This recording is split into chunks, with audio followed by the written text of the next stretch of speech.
Yo, yo, yo, and away we go. We got some wrestling to watch here tonight, folks. And we're getting right into the...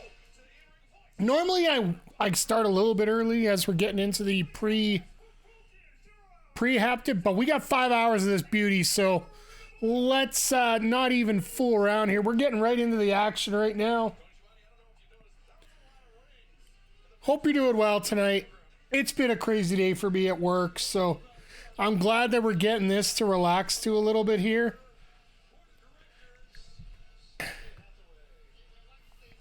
And we got a ton of action going on. We're starting right off the bat with the ROH Championship match. Jay Lethal and Eddie Kingston. I'm really happy that Jay Lethal's getting this opportunity.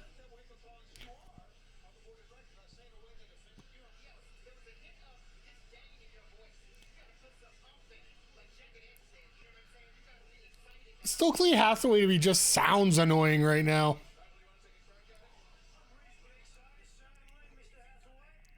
But I will say I do love the suit that Sanjay has on, the salmon suit. Mark Henry be jealous right now.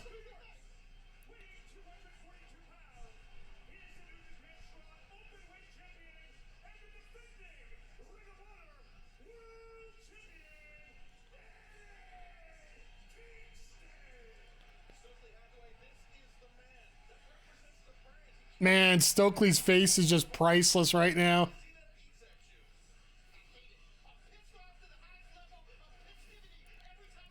Pistivity. I'll say this, I do love the new language you're learning here. I like this. We get a full gear watch along with a favorite. I never knew there was such thing as a favorite referee, but Jay Quick, great to have you here. Yeah, it's gonna be a fun night of wrestling here.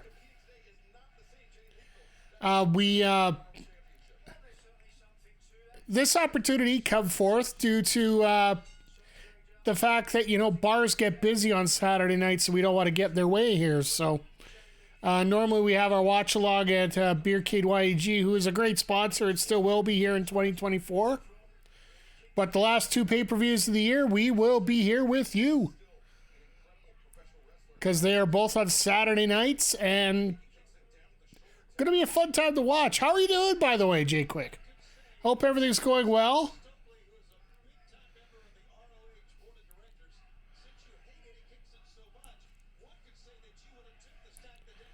This is a real weird aesthetic, I have to say. Good, I'm glad you're doing well. This is a weird aesthetic. See what they're doing with the forum here. Can't wait to see the new signing. Who do you think it's going to be?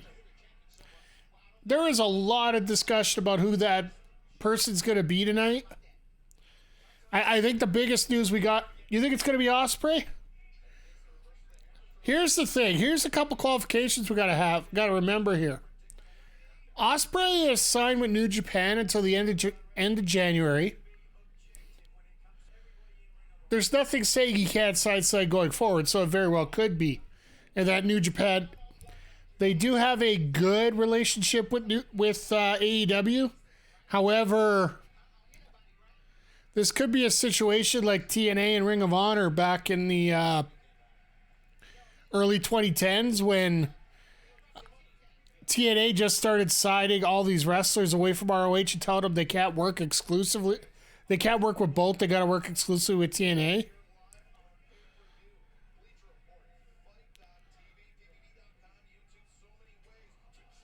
Ha! Lethal tried a cheap shot. It just didn't work.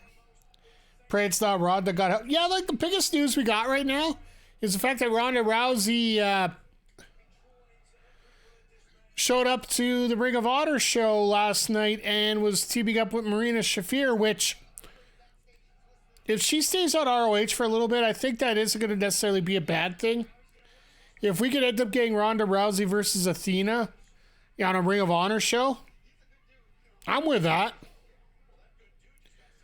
And I saw a couple reports coming in earlier today, and it actually makes a lot of sense to have Ronda Rousey at a company like ROH. Not very promo heavy. Focused on action in the ring.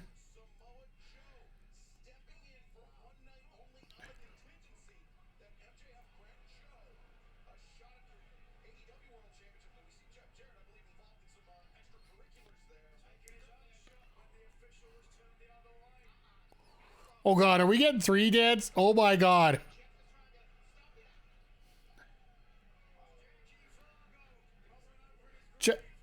Thank you, Nigel, for exactly what I'm thinking. Jackie Fargo rolling over in his grave here. Could you see it be Mercedes? I think if you're going to go Vegas odds right now, Mercedes is probably the top pick, I think. I would like to see possibly the... after making his debut... Don't sleep on this. And let me just throw this out here early. Tony Khan did say that it was somebody that was very well respected in the locker room. There's a possibility it could be Chris Hero, who just made his return to the ring last night at West Coast Pro and actually looked pretty good. Taking on Timothy Thatcher there. I actually watched that pay-per-view last night. Well, I guess I can't call it a pay-per-view. It was a live stream because they were showing their shows completely on YouTube here, so... The one I'm really scared about, and the one that I'm almost worried that it might happen, Matthew Riddle. Because we haven't seen Riddle in a very long while, but if it's Hero, I want Claudio to tear the Blackpool Combat Club. That's where I'm going with that. We bring the Kings of Wrestling back. And yeah, Hero announced last night that he was going to do more of a long-term booking. I don't know if it would be Goldberg. Don't get me wrong, it could be a pick, but I think WWE has soured that Goldberg trade enough already. We don't have to worry about it. Could it be that they're using the Bret Hart clause on some of these? Like, could this be a Ryan Nemeth that comes out? AKA Dolph Ziggler. Now, the reason I say the Bret Hart clause, when Bret Hart came to WCW, he's allowed to appear, he's just not allowed to wrestle for X amount of time. So that's why he ended up being a special referee or a special enforcer for the first couple matches. So, how much heat would Tony take if it was Riddle? Probably a lot.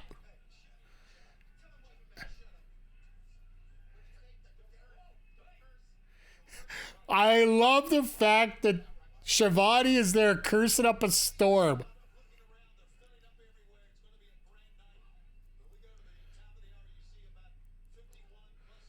So I wonder what they're going to have for the announce table tonight. Are they going to have Nigel, Excalibur, and Tony as the 3? Like no Taz, no Kevin Kelly?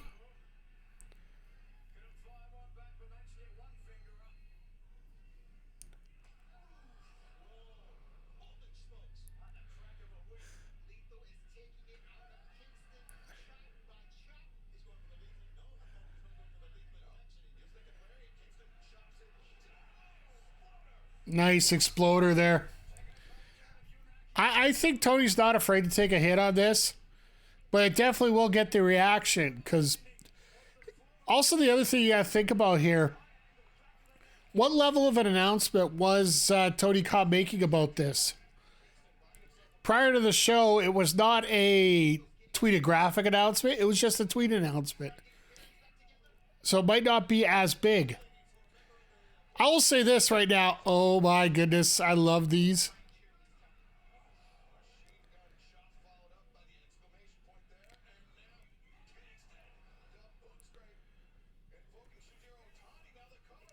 It's going to be weird all night seeing this ring with, that gap in behind. Reminds me of Daly's place.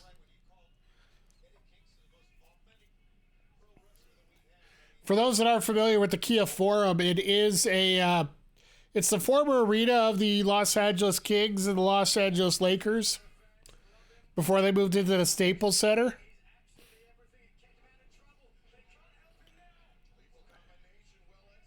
One of the few U.S. stadiums I've actually been in.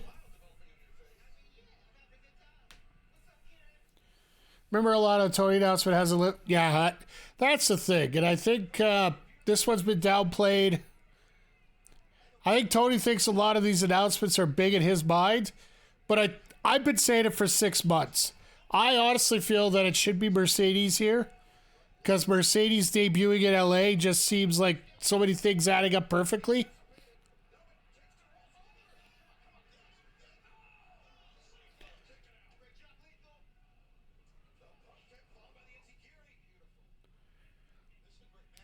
But yeah, I really do hope that these announcements do pan out this time. Especially with all the Warner Brothers execs around.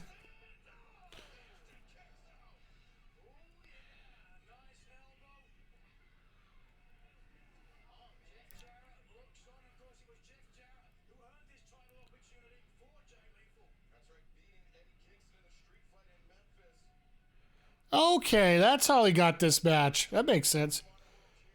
Just like a lot of people do disappointed next Saturday when they don't get Punk. I honestly feel that they're going to get Randy Orton. You're going to get a Randy Orton signing on Monday.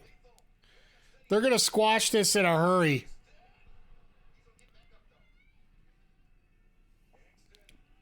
Because I'll totally think that they're going to add a 5th member for each team.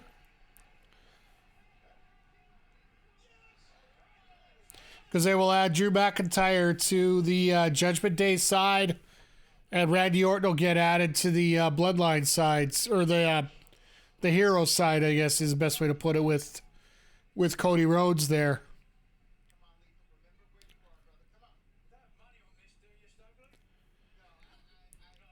Because I think no matter what happens next weekend, you're going to get CM Punk interjections throughout the night regardless.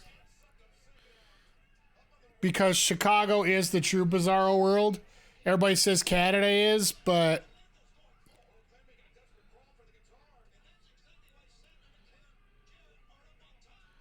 they're both fighting for the guitar.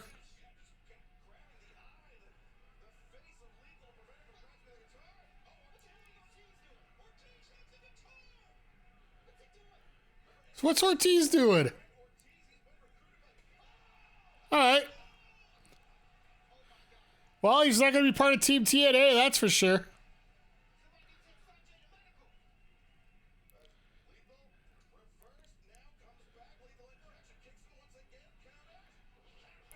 Half and half release.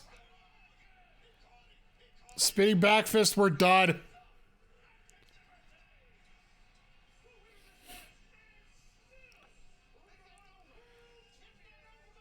Never got your opinion. What do you think, Impact going back to TNA? I think it makes a lot more sense. Because, well, one big thing when you deal with crowds is the fact you want the crowds to be something about, you know, when you're trying to cheer, it's supposed to be something simple and easy. Like TNA is a lot easier than Impact Wrestling. Impact Wrestling doesn't have the same vibe to it, but TNA just boom, boom, boom.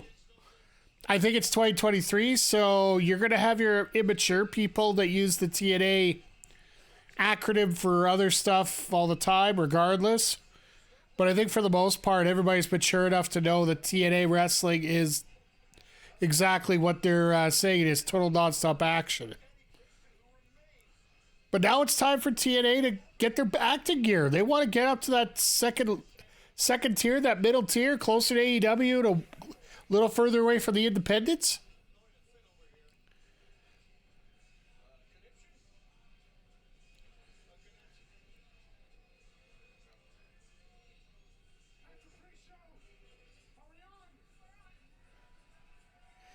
Kicks to the hot mic.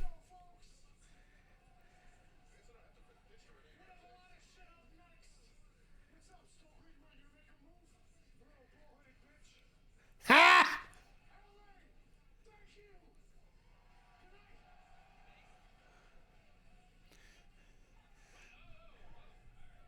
Kingston trying to sell the pay-per-view. That's great.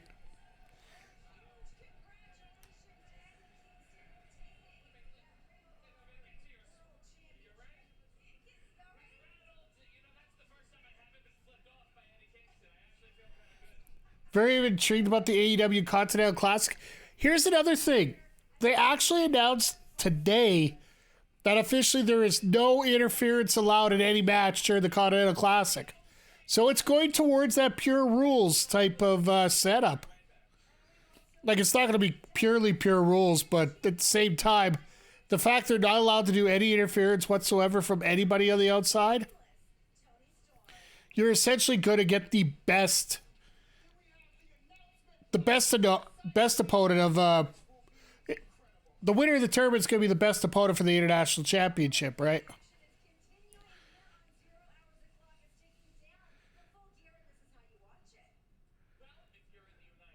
I got to get your plugs in about where you got to see the show and whatnot. So for those that are asking, I'm watching it on the Fight TV app, just because we are in Canada here. I don't want to mention any of the other means for you to watch it. I actually appreciate paying for pay-per-views. But I got to ask you, Jay, quick, and I know I'll ask during the show here once we get going here a little further up. Which match are you looking forward to the most tonight, besides the announcement? I know the announcement was the number one thing you were looking forward to. But which match are you looking forward to the most? As much as I'm not into ultra violence, seeing what Swerve Strickland and Adam Page are going to be able to do together, that's going to be a lot of fun to me. The Bucks versus the Golden Jets, that actually, that's a good pick as well. Here's the thing about AEW. A lot of people crap on it because it's, the storytelling isn't the best at times. They don't cover certain things the way they're supposed to. Their women's division is non-existent for the most part. But you gotta admit, their pay-per-views, for the most part, they've had a few stinkers here and there, which eventually you're going to even out a little bit more, but these pay-per-views have hit home runs pretty much every single time. I just want to see Hangman and Swerve so I could get the Nana dance, I will try to get that in, but last time it happened, they basically turned around and said no dancing. Swerve said no dancing, so let's see. Hey, Infosort, how you doing here tonight? Hope you are doing well, my friend. We're just into the pre-show right now. The countdown clock on there is until the main show starts, so we got 40 minutes left until the actual pay-per-view starts.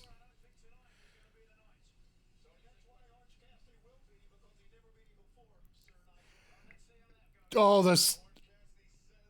Yeah. Oh, that's right, because when I tweet... So I use the straight tweet out for I just copy and paste my tweet everywhere.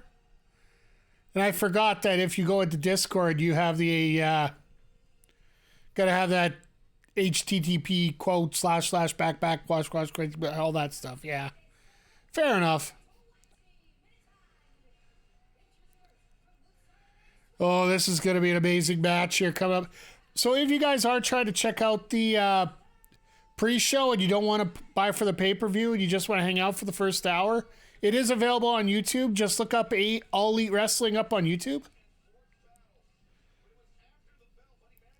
Do you think AEW goes to a monthly pay-per-view model? Are they pretty close to... I think between everything that's going on, they are pretty much near a monthly model already. Like, we got Full Gear here. We got Final Battle for ROH going middle of December. Right at that hair of between Christmas and New Year's, you got World's End. And I think they might wait till February for the next one after that. But just blasted anywhere? I thought it was a Christian Minecraft stream. Oh, let's get... get the rib shot out for you, my friend.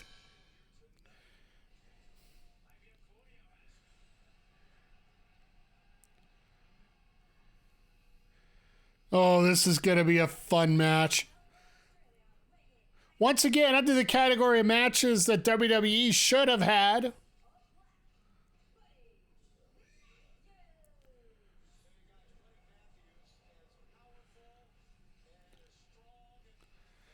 Buddy Matthews versus Cesaro. You think that wouldn't have sold a few tickets on one of their shows?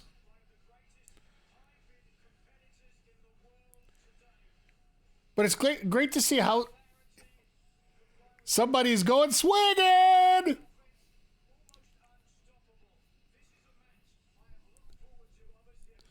Yeah, I'm looking forward to this just because, one thing I will say, outside of the Moxley Orange Cassidy match, I think we're going to get a pretty much new view of everybody facing everybody here tonight. There's not... Oh, yeah, I guess you got Omega taking on the Bucks.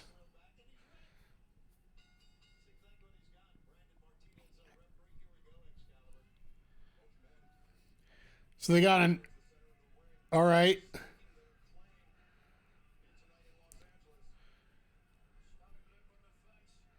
I am grateful they do have some new referees as well. But if I have to ask you, how's your week going? How's everything? How's your day going? How's life? I hope life is treating you well. Jesus. These guys are just unloading bombs right now.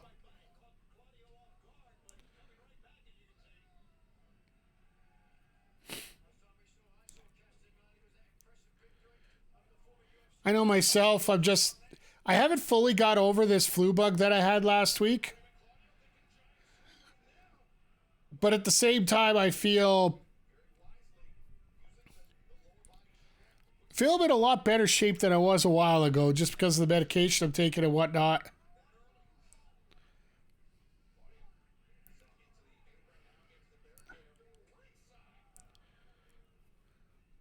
And the only thing I'll say is I'm a little disappointed they don't have a different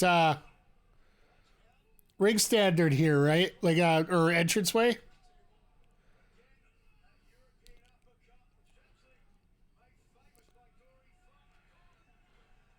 Claudio just literally wearing out Matthews right now.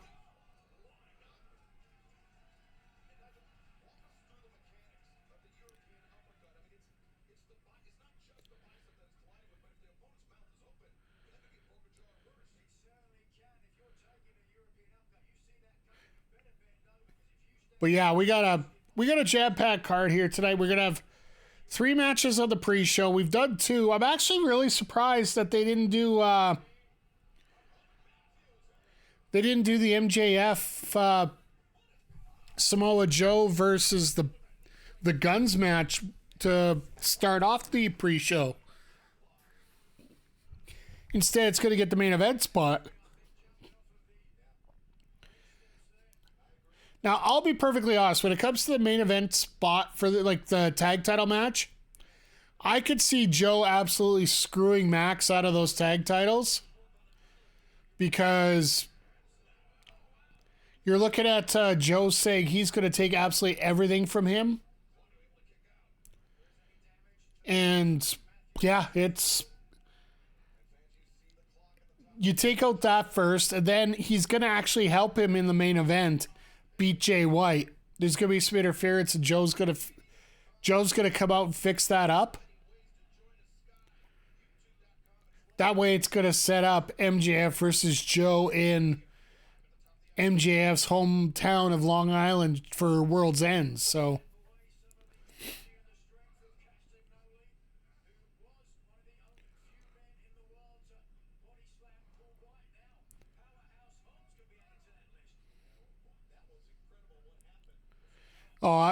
so what, if you guys got a chance to watch Dynamite this week, what did you think about the Like a Dragon Ishin or Like a Dragon Gain fight, street fight that happened this week? Apparently, AEW got paid 6 figures for sponsorship for that match, which for me is like Number one, it's bonkers. Number two, it really does seem like a very positive thing there for wrestling these days. Like with all the bad news that's been coming out, like for example, the head of Fox coming out and saying we don't want to get wrestling back because no matter the ratings, sponsors just don't want to advertise on wrestling shows. Which I think is absolutely garbage, but that's just me.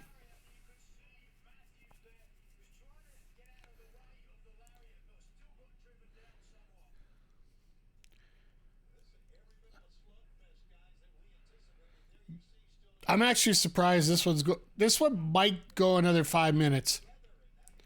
Just because they need the time for all three matches, right? And each one's supposed to go. I would assume each pre-show match goes about 10 minutes. They might give a little bit more for the tag titles. Hell, for all we know, they can push the tag titles into the pay-per-view for the finish of that. So,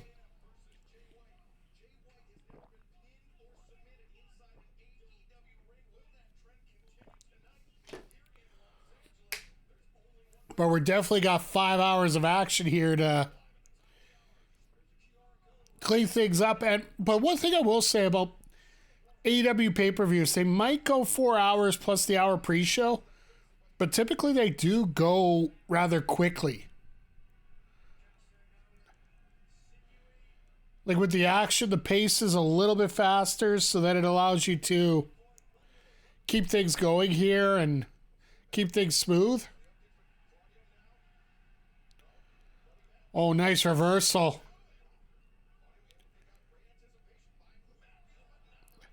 And the uppercut.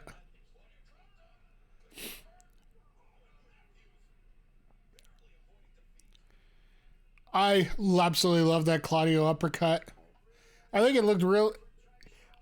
I could see what Jericho was trying to do when he lost the Ring of Honor title to Claudio due to the swing. But to me, it just, yeah, I don't know. I don't think there was enough worked on when it comes to Jericho to justify it, but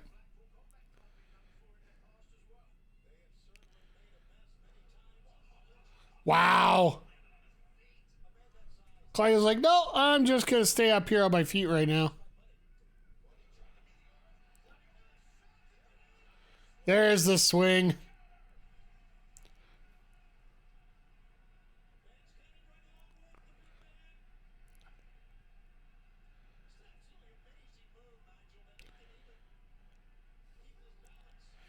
I guess once you get that going, the momentum is going to, as long as you can hang on to the legs, keep a grip on the legs so he doesn't fly away.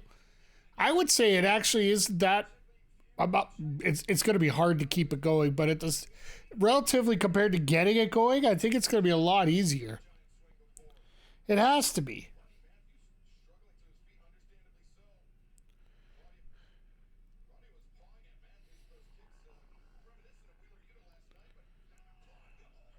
Oh, over the top of the nice stomp. That's inventive.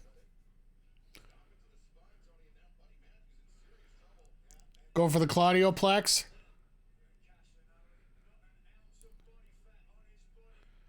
That's nice. Nope. Wasn't able to do it. That's interesting.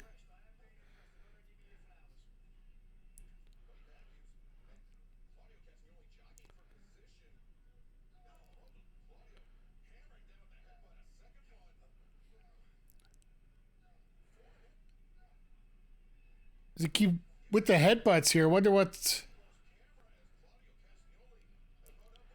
Oh, nice reversal. Oh, cheeky Nando's.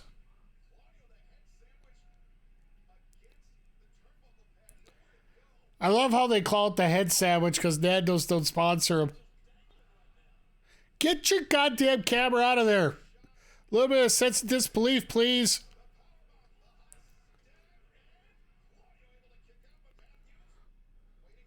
Oh, nice.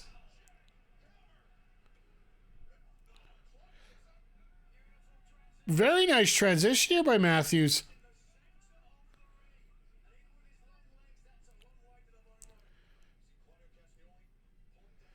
This is the type of match, if you want to see action, you want to see something build up.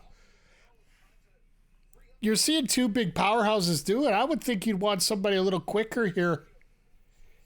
Like, push your match really hard for about 5 minutes here just to get people cleaned up on this, but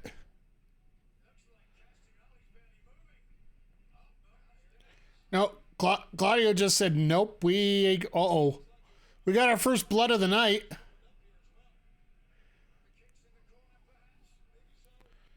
See the ref getting the gloves on already.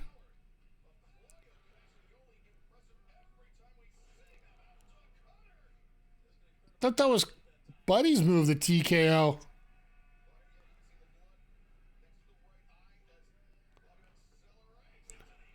Jesus.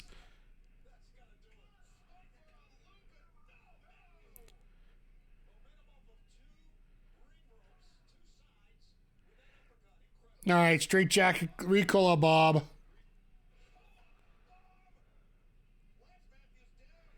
Oh, here we go. Thank you, Excalibur. You are not calling that the death lock here again.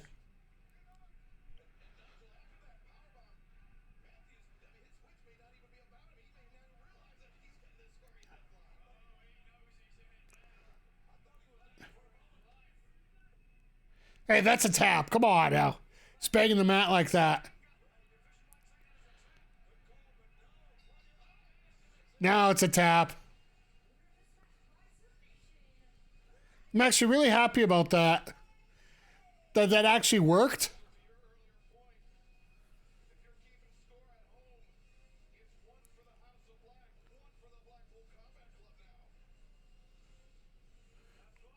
Oh, it's 1-1 because of the match on Saturday. Always appreciate a Fire Canada sign in the background. If you didn't know football, you would have no clue somebody tried to declare war on a country.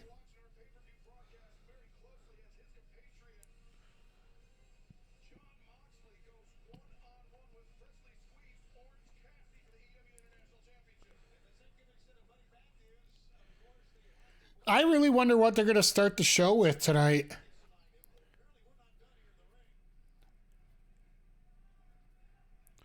We're going to get another handshake spot.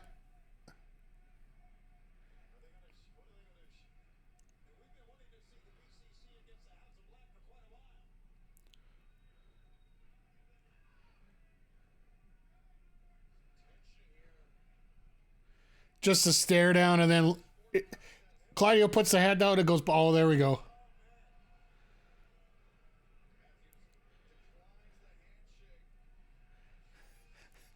And Claudio's like, ooh. No skin off my back. What the hell? Uh-oh. Claudio did this. Could it be possible? Could it be possible out of nowhere that Tony Khan has signed the Peacemaker to a contract?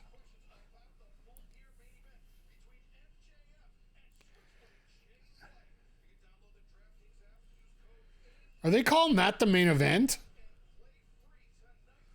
Did they just say that Switchblade and Paige is going to be main eventing tonight? That doesn't... It makes sense for the fact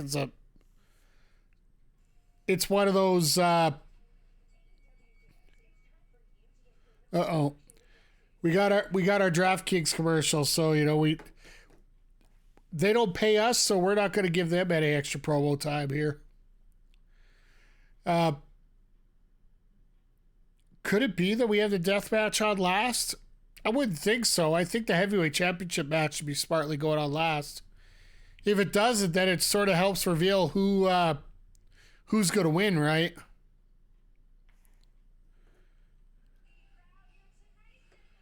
As we get another promo segment coming up here before we get to our last match.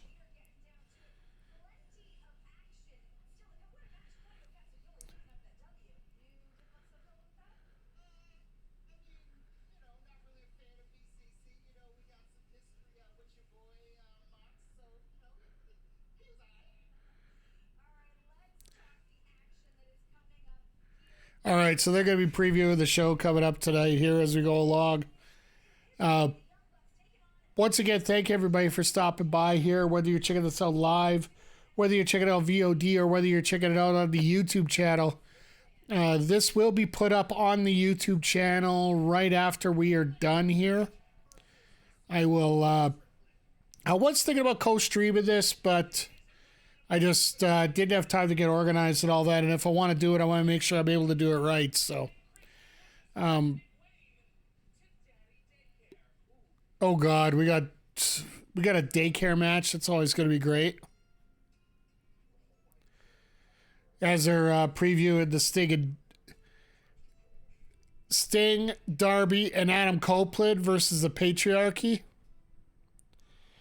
I think it's going to be a fine match. I could almost see...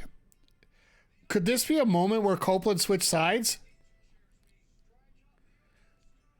And then you end up having Sting and Flair team up for Sting's last match, which I would really not hope that happens. I do not want Ric Flair in that ring at all for any single spot whatsoever.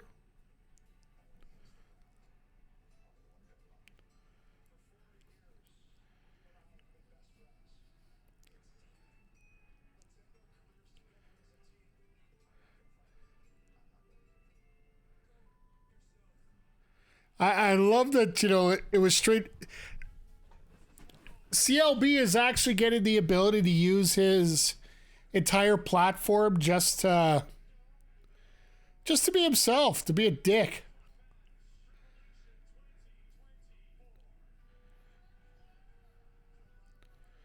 And yeah, the Ric Flair deal, like, I get why they did it. It's a sponsorship deal that gets them extra exposure.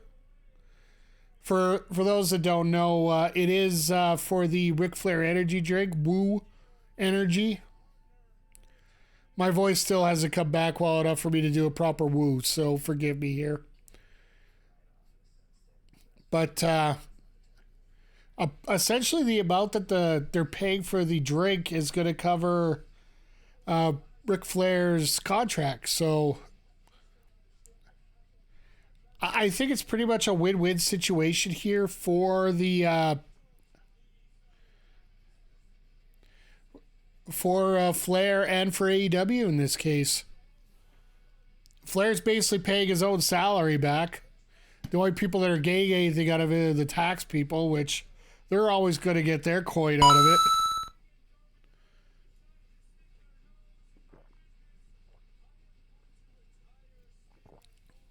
But I fully do predict that we're going to get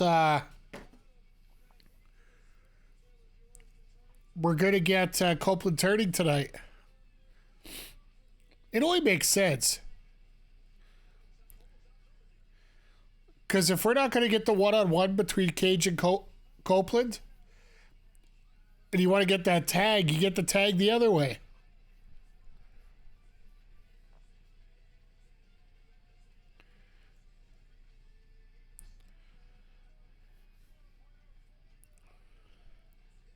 One way or the other. Here's another interesting fact, though.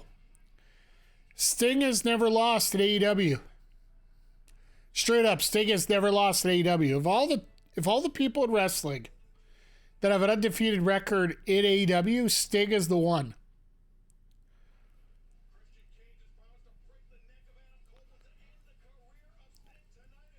All right, here we go. Title time.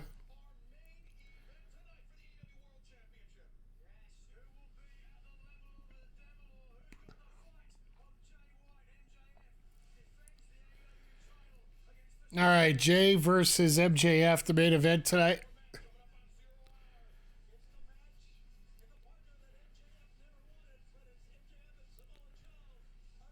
You got to admit, if you're going to pick a partner that you feel that it's probably the most dominant one you're going to be able to get, I would think that Samoa Joe would probably be the best one for you to have.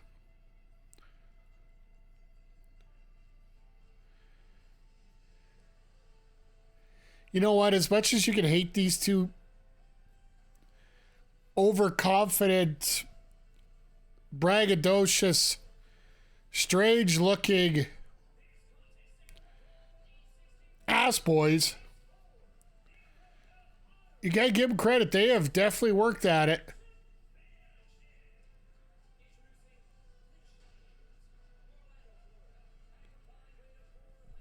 And they've earned this spot, and they've worked their way up. I know that they're former AEW tag champs, but let's face it, that was a transitional title reign at best. And I will still say this, watching Tempest's reaction on Wrestle Talk as to when the Guns won the AEW world title or tag titles, it was worth it. It was worth all the hassle and headache as they're going along here, so.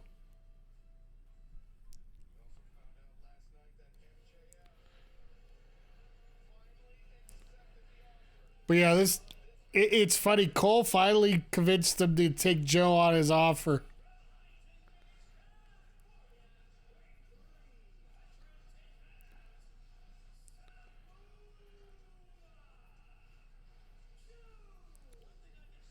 $574 as Ring of Honor TV champ.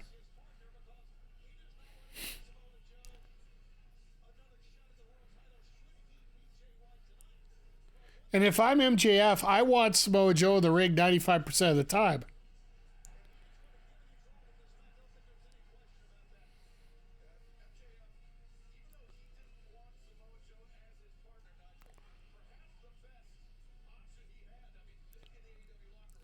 Could have had Michael Nakazawa. Come on now.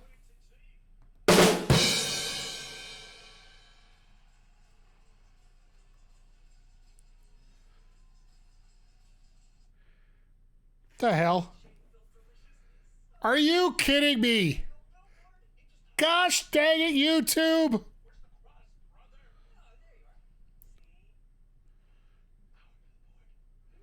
This is why I usually watch on the Fight app, but the Fight that was acting stupid. Alright, 15 seconds. Let's go. Come on. Ugh.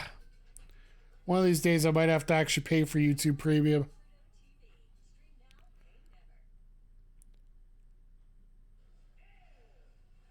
He's our scumbag. Attaboy. I love the LA Lakers colors.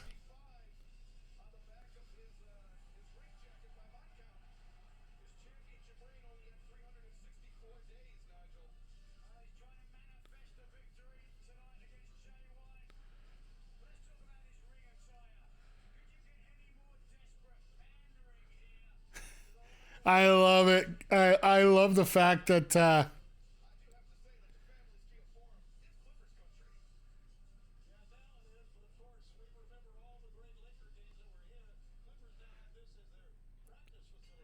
oh, it's the Clippers practice facility. Nice. Okay. So Steve Ballmer bought this one. All right.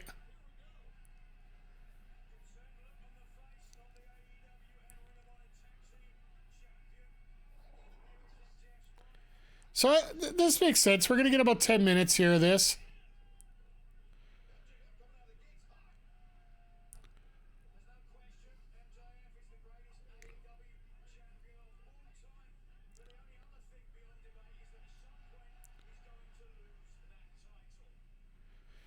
And you can tell the difference between the tag title match and the main event match because he won't take his shirt off at this point. Because him and Cole were always wearing the shirts, right?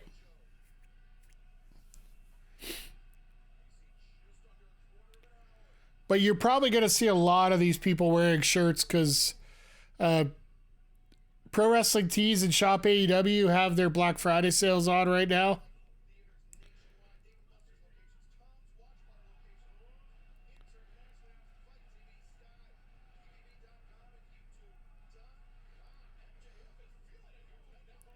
And Joe's just standing on the corner like, maybe I should interfere, maybe I shouldn't, you know.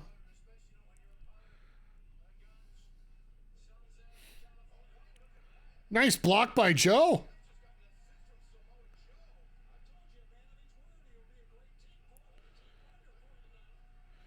I guess he'll help her right to the very end, right?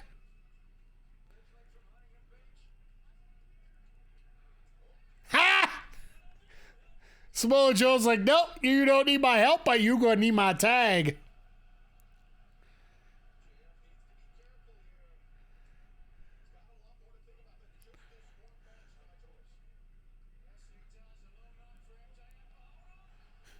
And Samoa Joe's just gonna rip apart the guns.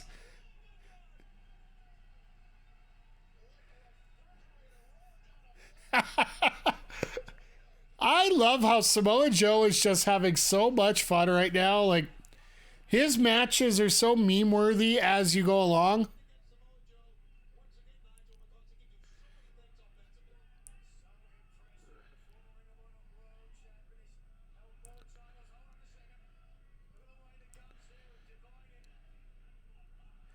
Ha! Did it again! Did it again! Joe gets that privilege of just being that scumbag face today. I'm sure he's just loving it right now. Vintage Joe!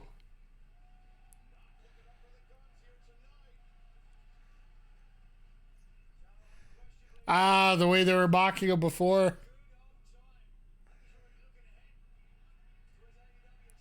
Hey, we made a tag. We are a team.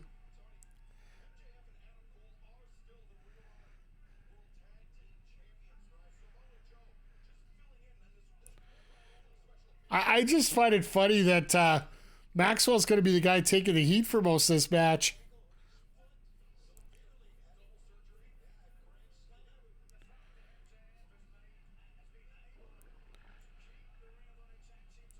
Do a flip. Gotta love the sides of the crowd too as we're going along. As long as we get rid of the Fire Canada side, you know.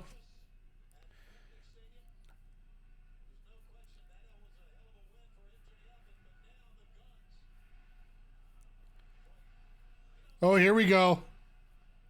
The ultimate curse words for the guns here.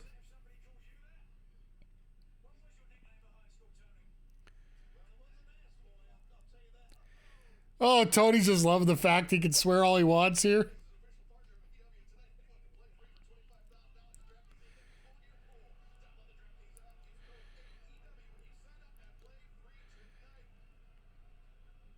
And you're getting the promo codes for Excalibur while Shivani's just having the time of his life.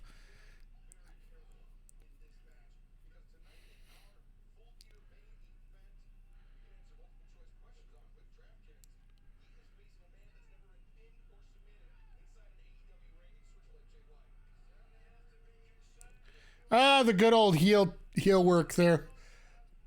I always love it when, you know, I don't know how much we're going to be able to do it in this match here just because they got 10 minutes until the actual pay-per-view starts.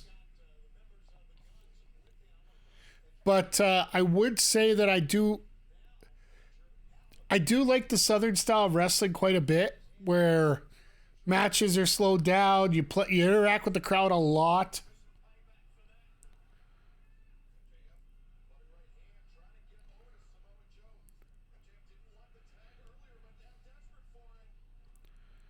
There's your counter for the tag. And there it is again.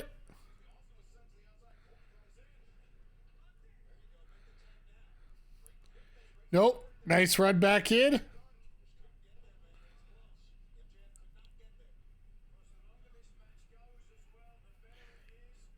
Here we go. Now tag in.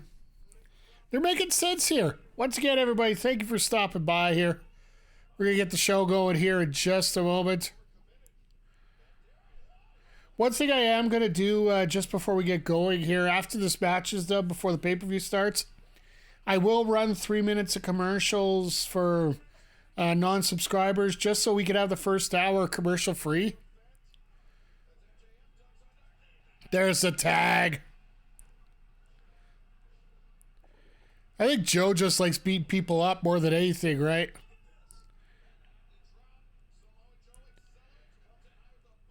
Nice boot to the face. God, do I love a snap power slam.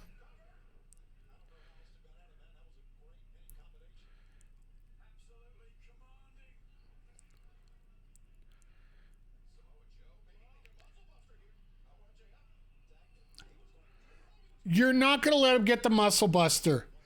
You. Oh, okay.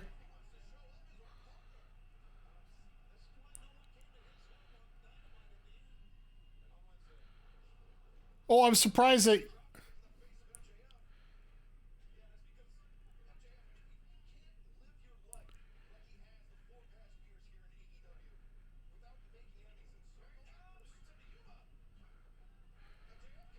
That looked awkward as hell, that block. But you know what? Whatever works, I guess. Does he go over the kangaroo kick? Ha! Another block. Another signature block. I love it.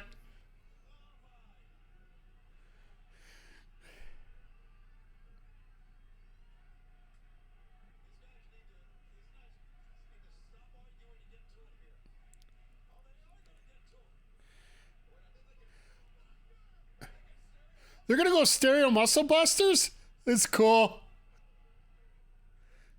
And, and Joe's like, I was just chopping.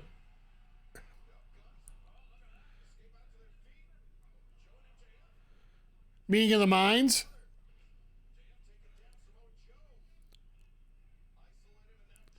Oh, no way.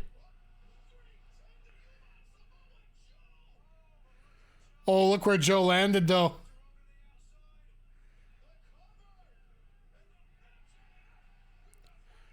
I thought it was going to be a pull on the ropes, but no, that actually makes a lot of sense.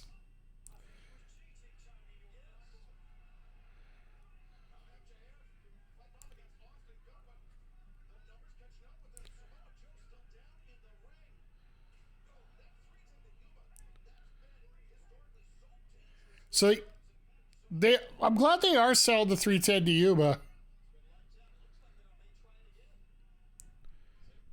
If there's any way you can get the. Well, guess who's back?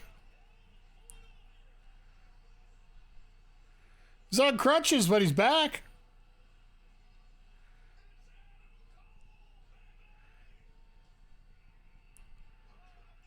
And that's enough of a distraction to get him out of it. There it is. That was hilarious.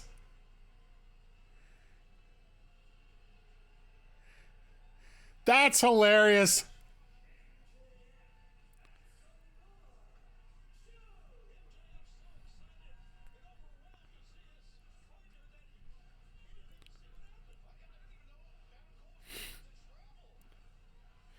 Well, it looks like he obviously is cleared to travel. Thank you.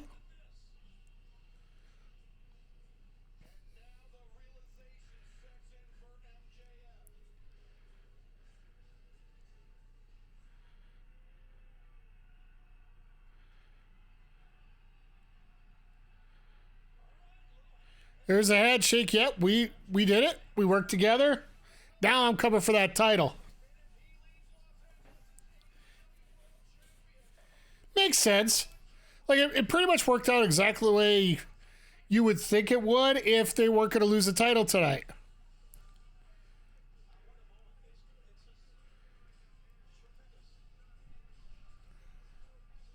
Now, does Cole screw MJF out of the title tonight? This is a whole different factor here. Oh, and here they go.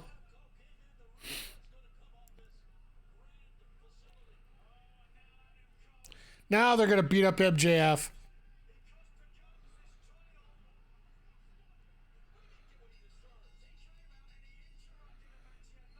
Yeah, no, they found the weapons they're using for later. Now we know we got a chair wrapped in barbed wire.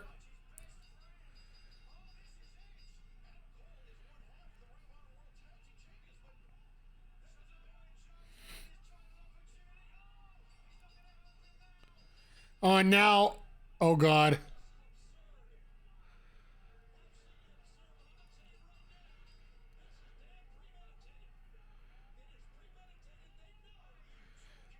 Now they've gone from Take out a knee, take out an ankle.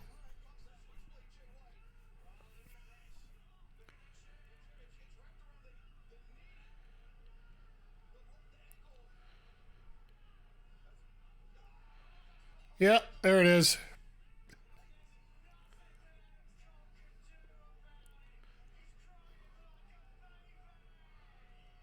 Oh, shut up, McGinnis. I had a feeling we were going to get something like this.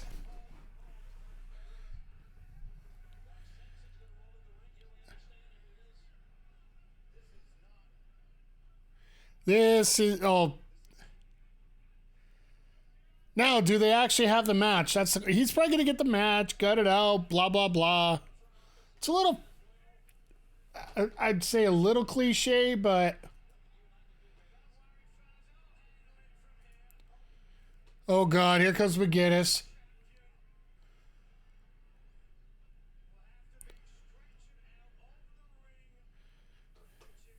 At least they're using real EMTs this time.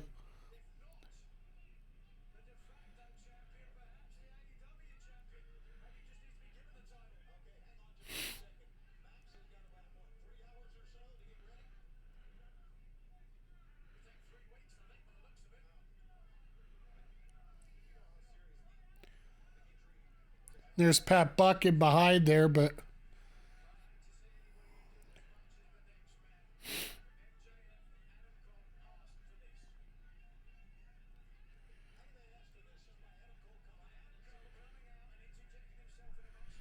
good old Nigel, just being Nigel, I guess.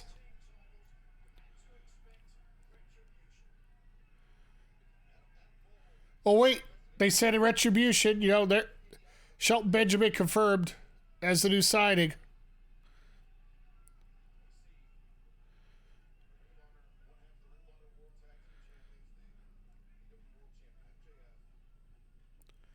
So they're going to put him straight in an ambulance tonight, or what?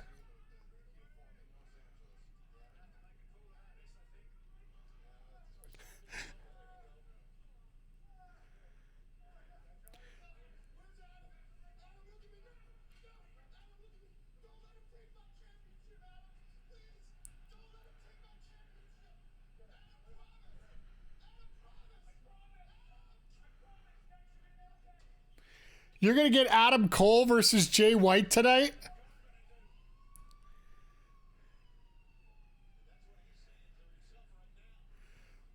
There might be a way that that's what we're going to end up with tonight, folks.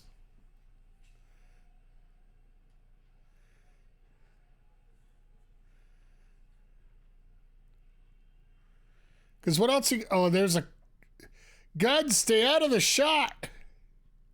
All right, let's. I got to change it over here to Fight TV, just to get ready for the pay-per-view. For those that are checking it out with me, I am checking it out on the Fight app. So if you want to get roughly where I'm going to be at as we go along here. How much time do we got left? Oh, we just got about 30 seconds and it's already running an ad. So I guess I don't even get a chance to do anything. But yeah, once again, everybody, thank you for stopping by here. If you're checking this out live right now or you're checking it out on the YouTube channel, greatly appreciate it. If you are checking it out on the YouTube channel, please make sure to check out our gaming channel as well.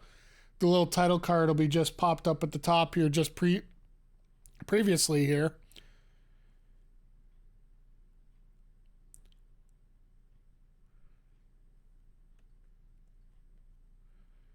All right, show it. I don't want preview, I want watch now. Let's go. Play. Watch live, yes.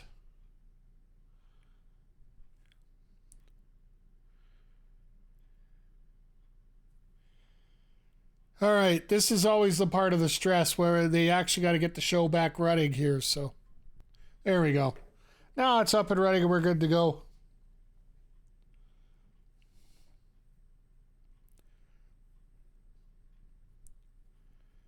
All right, here we go. Opening pyro. Oh, there's the opening to the card.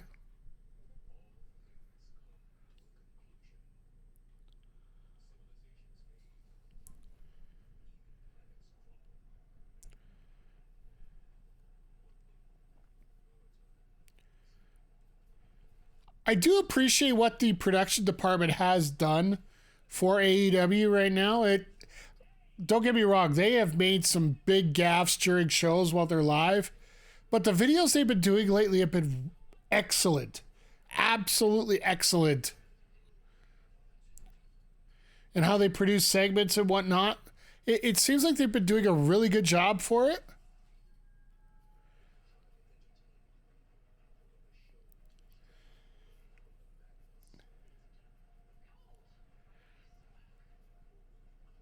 Gotta imagine Toni Storm is just living her life right now.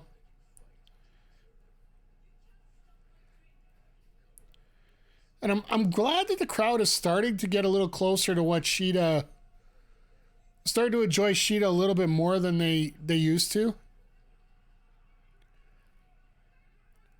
I get it. Shida's been a pandemic champion. We'll talk about that as we get going here, but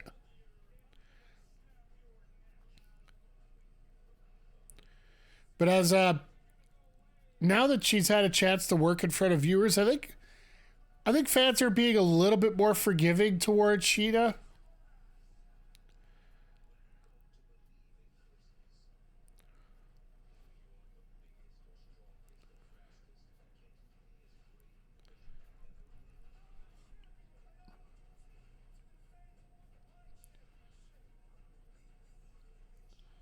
Yeah, a lot of people are, like I'm reading online here, just a few of the tweets that have come in. A lot of people are impressed with how they ended the cliffhanger at the end of 0 Hour. And I'll say this, like I was criticizing about the choice of matches to get them into this pay-per-view, but that cliffhanger at the end, you definitely want to turn on the channel to see what they're going to do about Jay White versus MJF here going into the main event. Because if you remember, the place that Cole made his debut was the Garden. Was the Kia Forum here, Ligas. Once he made his return from injury. I don't mean his first debut, I just mean his return from his long-term injury was here at the Forum.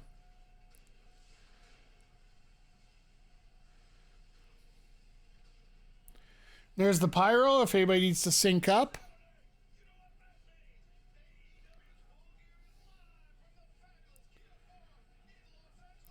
I love how they still call it the Fabulous Forum.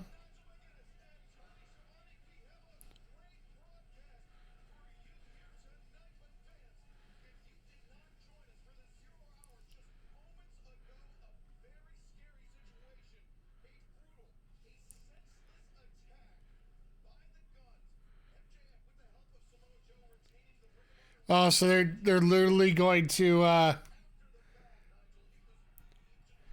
can understand where they're trying to redo this segment again, just for people that absolutely did not want to turn on to YouTube and watch the pre-show. Which throughout this story, I find that probably most people that are watching the pay-per-view, and you please tell me if I'm wrong here.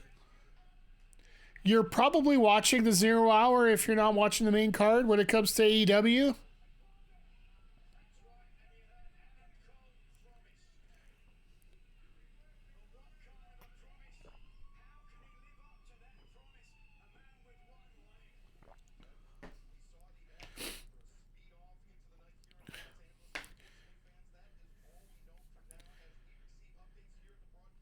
All right, so we're going to get an ongoing story tonight about this ankle.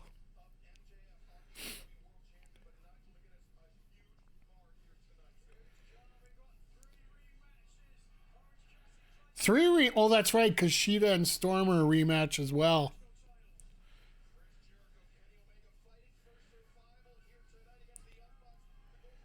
That Golden Jets Young Bucks match is going to be I think it's going under the radar quite a bit compared to what it really should.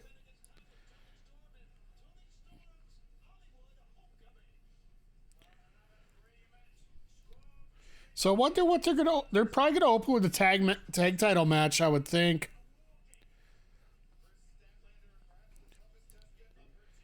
Makes a little bit of sense. Oh, did you guys hear the rumor that Sky Blue has some new entrance music coming out starting tonight?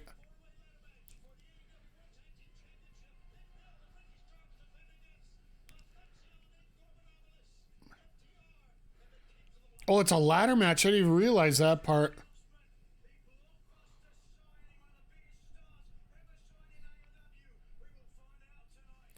Yeah, the way they're hyping it up is either going to be Monet or Osprey.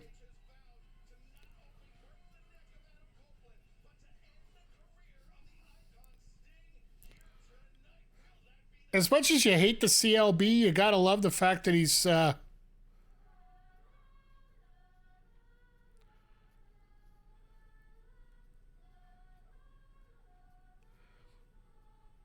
really? Are you kidding me? You got little kids singing CLB's theme. They're a creepy little bastard. Then there's like 16th level creepy little bastard. What the hell? This is like cult-like. Wow. Don't cheer that. Oh, look at the screen.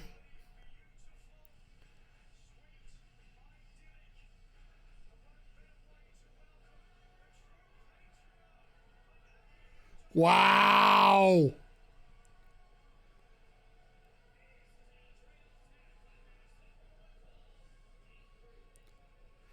Christians probably try to recruit all their mothers.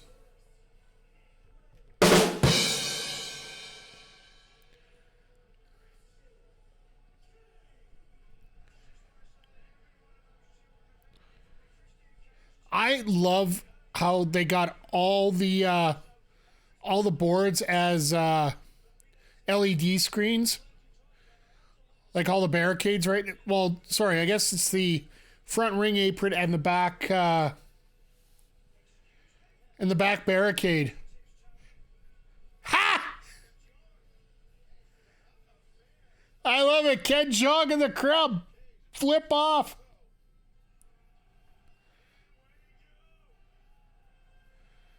And of course, Flair's got to get his own entrance, right?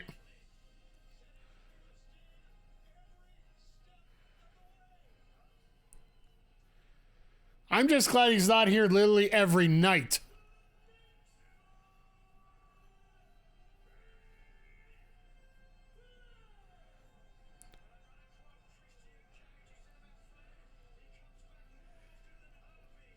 Ha! Okay. You know what? I hate Christian, but I'll give him that joke. Because it's relatable to Flair, you know, talking about herpes and all. And I just put that gross thought in your mind for the next 30 so minutes here.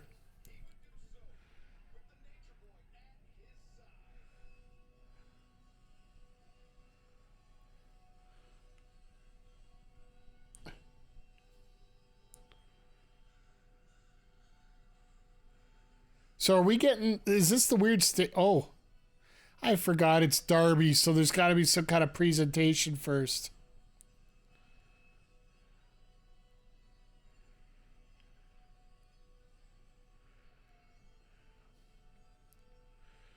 So are we just going to put all the, so we're putting all our, oh God, there is so many jokes we could do right now about this.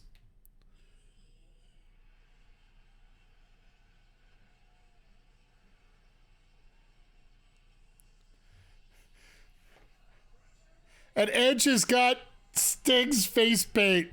Nice. Oh, he's got Darby's face paint. Sorry.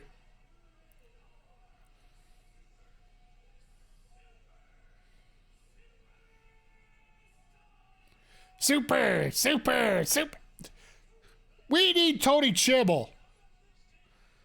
Like, Justin Roberts, I forgive you. You're a great You're a great ring announcer.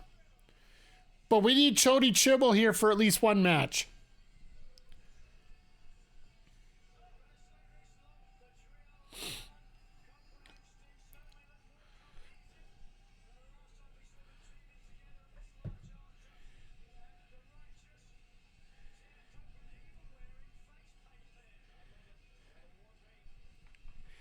I will have to say that the lie of the night right now.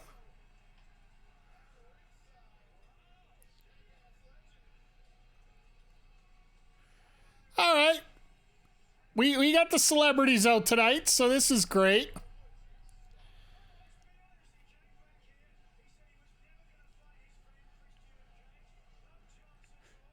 You know what? Nigel's trying to get a point in that just drives me absolutely bonkers, but the fact that we have Edge didn't want to fight his best friend, but when his best friend tells him to fuck off, pardon my French, but we're on pay-per-view, so I guess we can expand it a little bit here. And I'm after the 5-minute mark, so I don't have to worry about it getting flagged.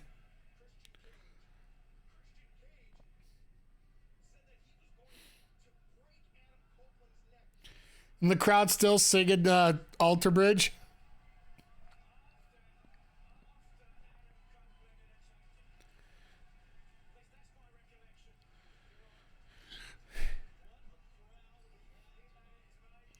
So I'm assuming it's going to be Darby and Wayne taking most of the flack this entire match. Once again, welcome everybody to Full Gear tonight.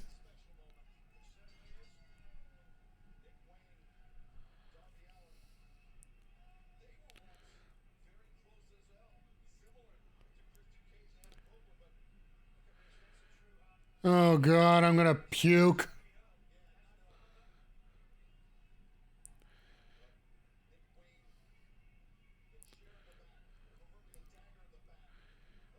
I am impressed the fact that Nick Wayne's got some nice gear. I will say that. Ah. Of course he learned that from Cage. That just feels like a Cage move right there.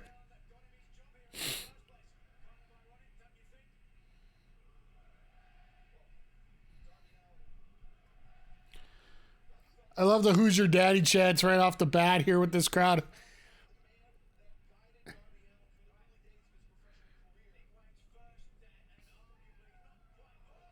Nice over the top flip there.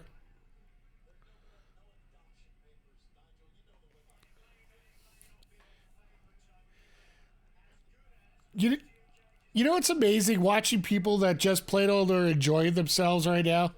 I can listen to Nigel all day, just start to get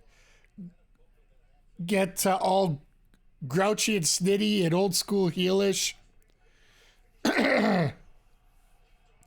While I will never consider Nigel McGuinness equivalent to Bobby Heenan, I will still say that Nigel has got some definitely great lines in there. Oh, and here comes Stinger. Dang.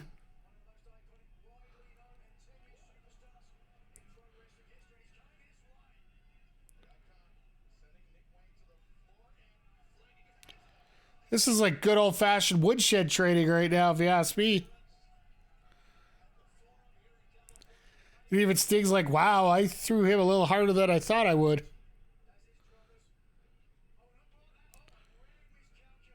Ah.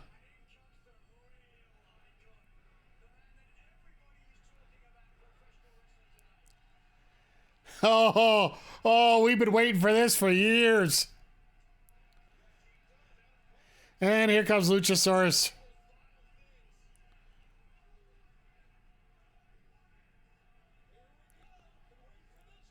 Oh, fire it up, fire it up, fire it up, tag.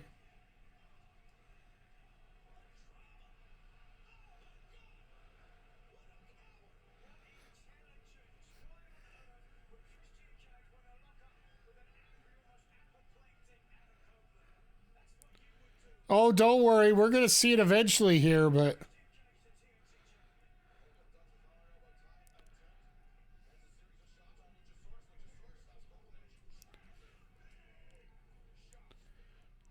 Luchasaurus just unloading.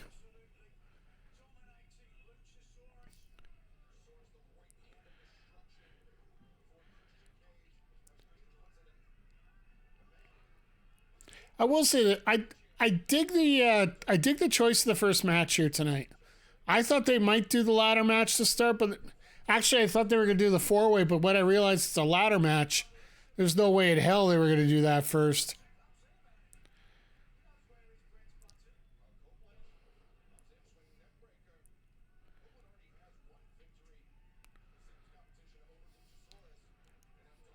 Oh, God.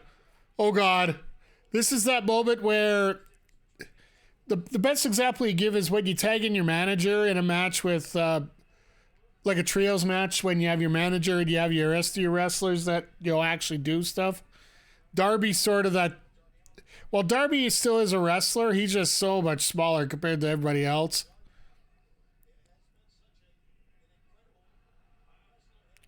Ah, nice little flip out, reversal. And that's how you're going to get your choke slam now.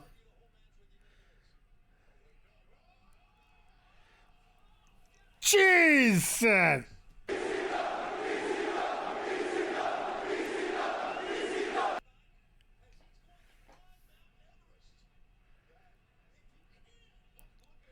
So Darby's going to climb Mount Everest after this? Like, excuse me? I don't know what's worse. Oh, come on. Luchasaurus, you and Flair, you got to be best friends. You went to high school together. Back when they used those stone tablets for books and such.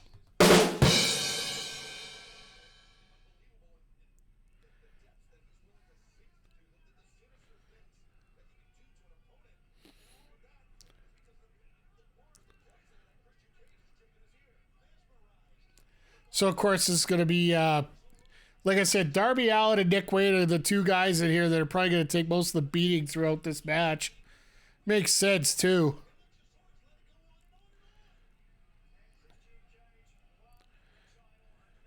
You actually have muscles. You shouldn't be posing like that. I'll never forget, one of my favorites was back in the 80s and 90s when you had the earthquake. John Tenta. He would always take the time to pose with the guns. Oh, I'm sorry, I didn't want to show him off too much. But they would, he would pose with the guns, and it just hurt everybody that much more because we all knew he never had any solidly defined muscles there.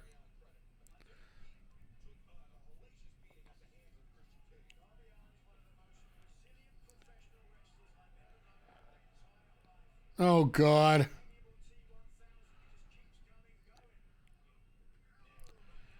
At least they found a way to turn Nick Wade into one of those heels, right?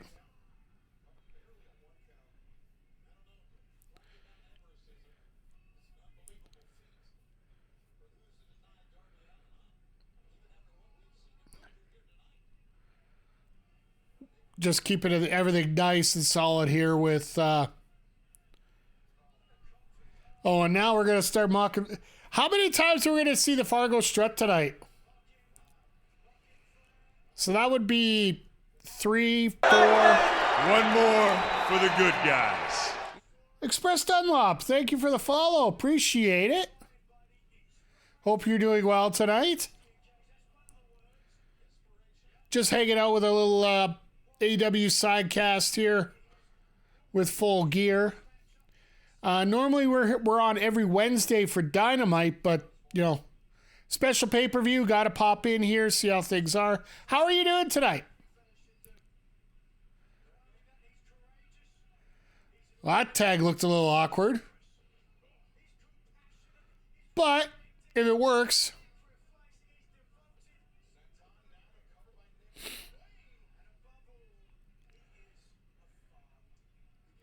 But yeah, Darby once again, sorry, now we're out of the ad break so I can talk to everybody clearly here. Once again, thank you, Express Dunlop, for the follow. Hope everything's going well tonight.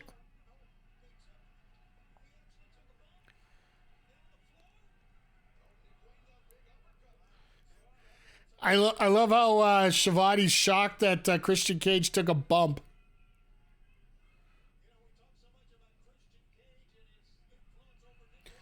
Oh, here we go. Biting. Nigel wants a disqualification out of a bite? Jesus.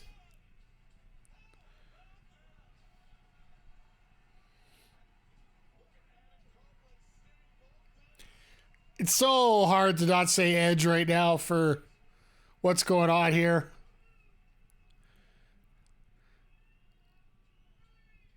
You see Copeland doing his best Undertaker impression, just stomping himself up and down the side of the ring there.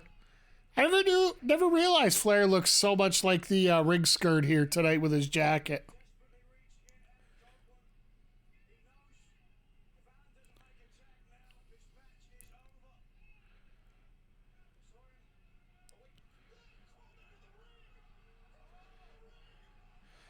Good old CLB. Creepily made his way underneath the ropes. Oh, and there's Luchasaurus for the interception.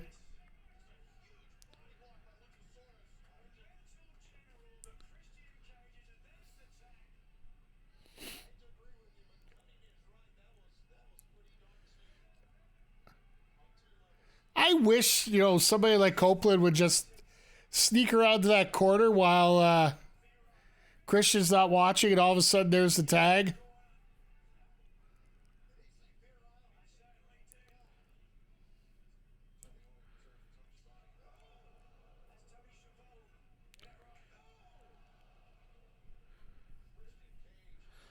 Tony Schiavone, he's calling Tony Schiavone? What?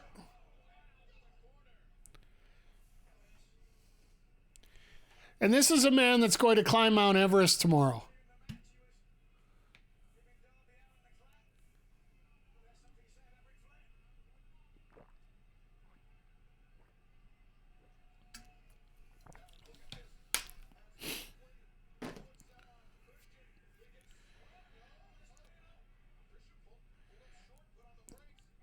Surprised they didn't hit the show. Oh, okay, they met heads there. Surprised Christian didn't put his head in the turnbuckle there. Maybe watching Edge do that way too many times. Now let's see if he gets to tag the Copeland.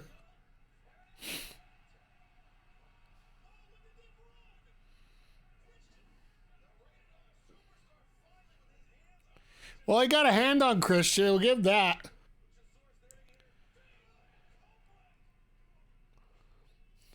Oh, I don't think that was supposed to be taken as a bump. Execution. And there's the spirit of Luchasaurus on the outside. Let's play all the greatest hits here.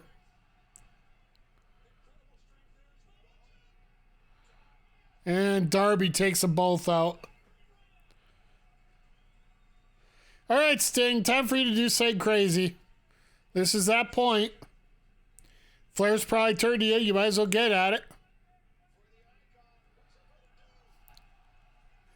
All right, straight little dive. And Flair's like, oh, where'd you come from? Okay, cool.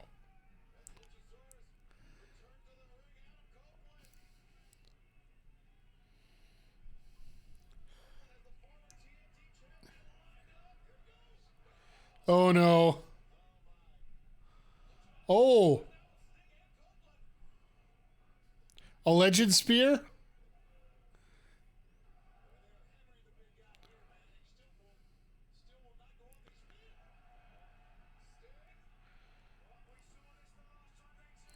Really?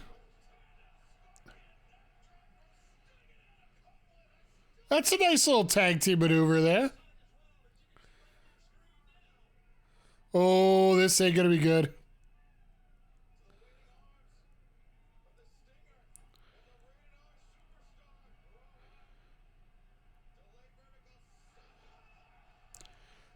Delay vertical suplex cross body. That wears both of them out, so all that's left is CLB to take care of. Oh, the dinosaur's back up.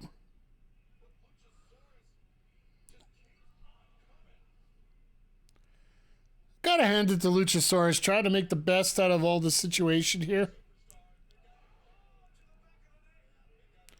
Northern Lariat.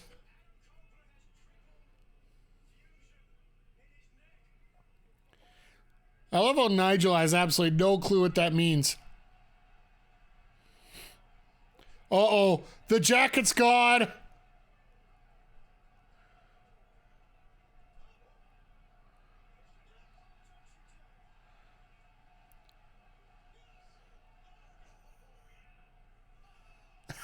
Oh, there we go. That's going to get Flair on it. Wow. Christian digging in. I don't know if you saw that there. When he got that hand in there, he really, really stuck it in there.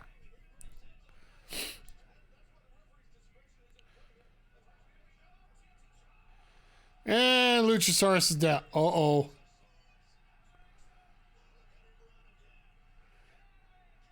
Oh, they're gone. Well, I guess Christian's going to leave his kids by himself.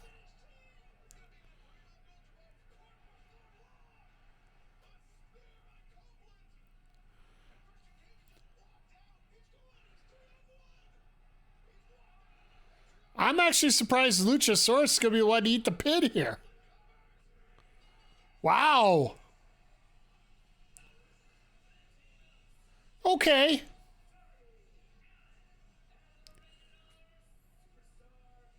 I thought that's what Nick Wayne was for, is to eat the pin here. But I got a feeling there's going to be a cage match set up here.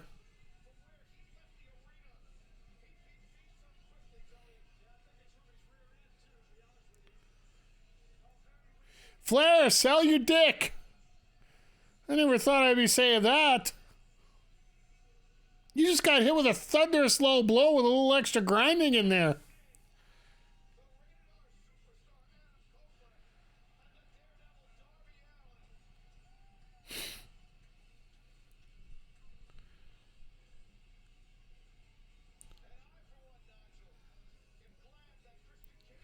Oh, I just had somebody interesting bring a thought up. What if the big signing was Beth Phoenix? Very well could be.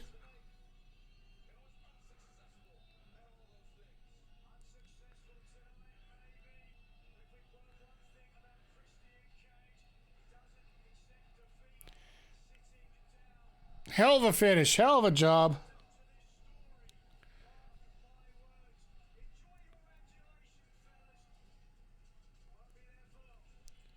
Oh, Nigel the heel forever here. That was a good half hour to start off the show. So now we got 7 matches left to go here tonight.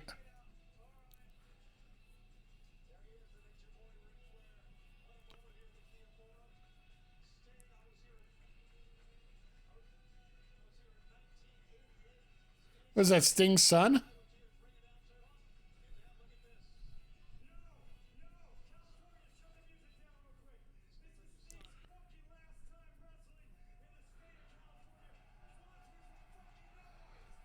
Wow!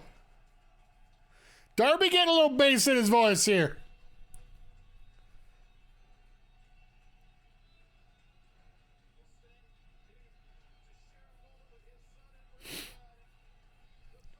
That did look...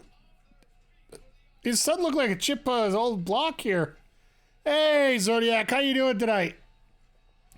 Doing good. We just got... I don't know if you've been watching the pay-per-view at all.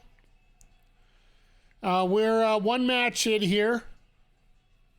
Just had Team Sting continue the undefeated streak of Sting in AEW. As CLB took off in a fervor, leaving Luchasaurus all by himself. But they're giving Sting a bit of a flower time here. How's your weekend been? Hope everything's going well for you.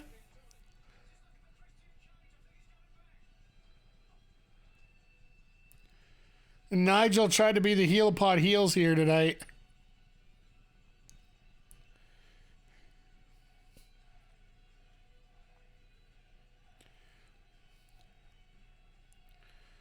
Yeah, this is the only thing I'm not going to like about this Sting tour is the fact that even if they're going to do this, they should be cutting to the back here with some kind of promo or something to get working on the next show. Lost. Oh, God. I'm glad you got it back.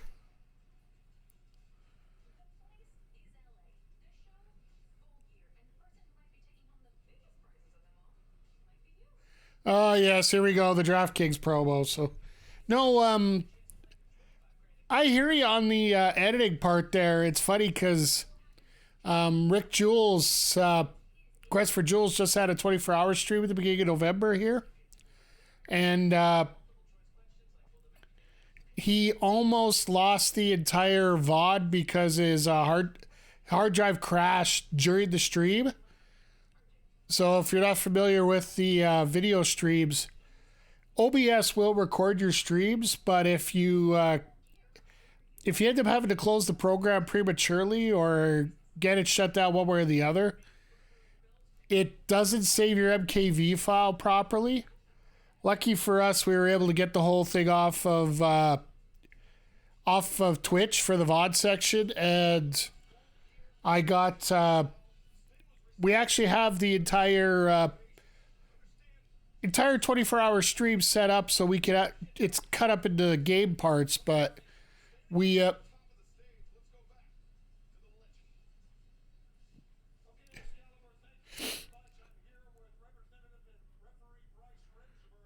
How did Remsburg get that job?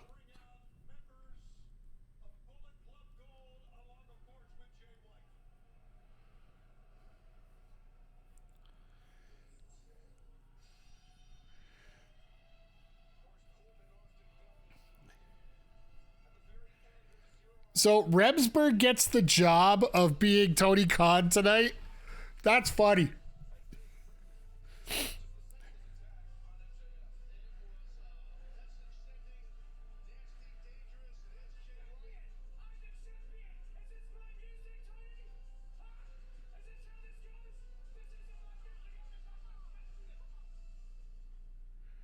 Oh, he's pissed off he didn't get his music.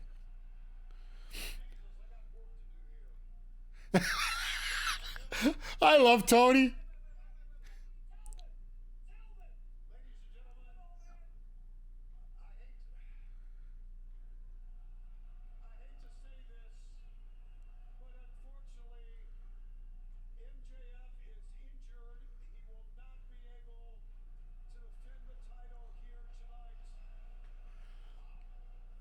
However,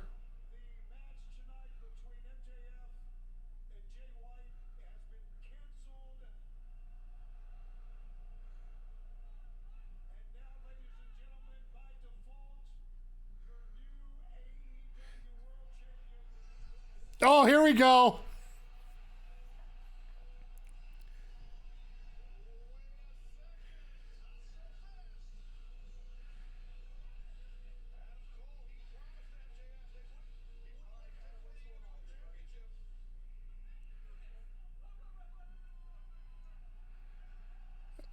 I got a feeling I know where we're going to get for our main event here. It's the ultimate bait and switch.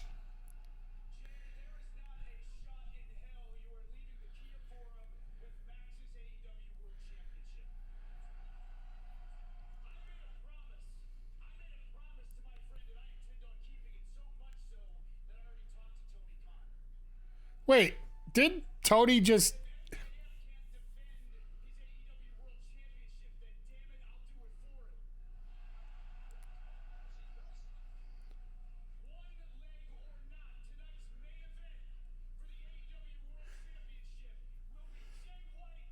Plot holes for days, yeah, well.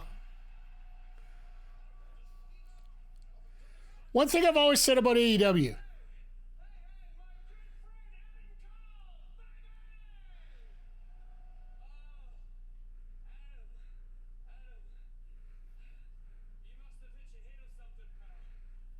I want to see that his ankle's completely fine now.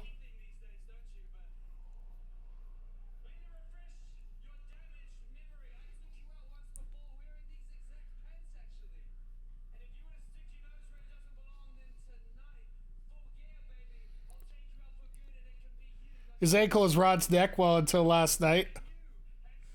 Fair.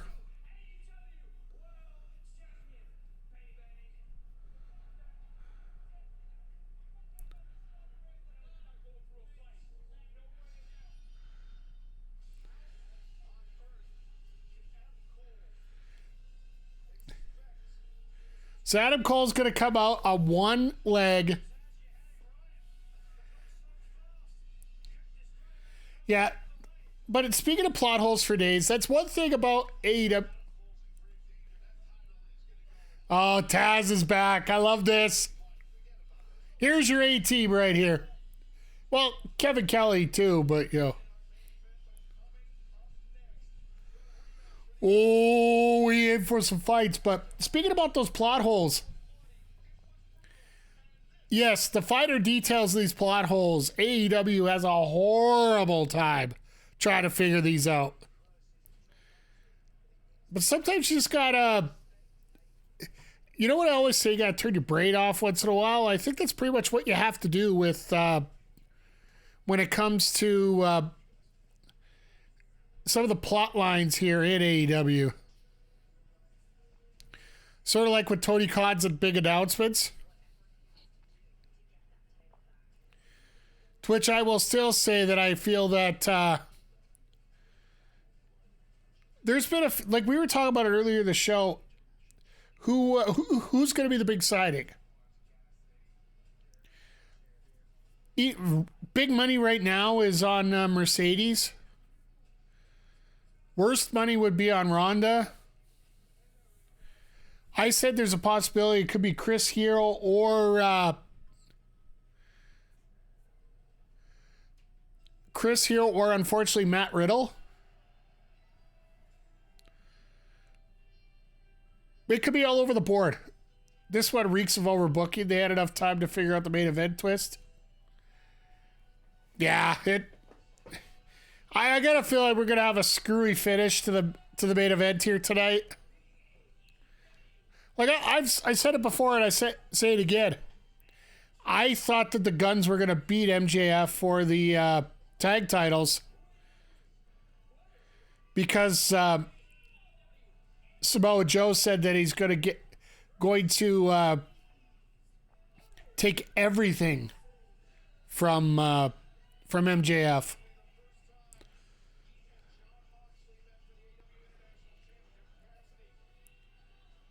Adam Cole wins the belt tonight. I don't know. I could almost see. I could see Adam Cole winning. And then after he wins, then we got a problem where we have both Adam Cole and Samoa Joe rightfully having spots for the belt. Well, why would he then have to give the belt back? He won it, didn't he? It's about his friend. He cares about his friend more than he cares about the title. Then we will find out a little bit more deeply what's going to happen here.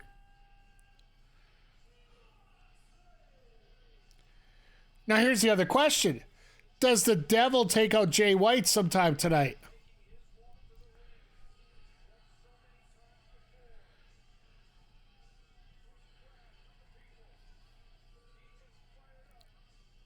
I love how everybody has their own t-shirts and all this stuff. And Moxley literally just comes out in a jean jacket and says, I'm going to beat the piss out of you.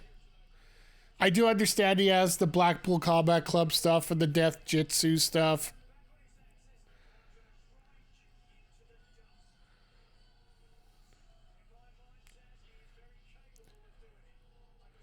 I wonder what kind of level of violence they're going to get into in this match.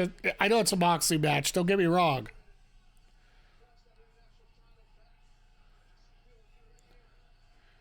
But we also got to remember, we have a Texas Death Match coming up here probably in an hour's time.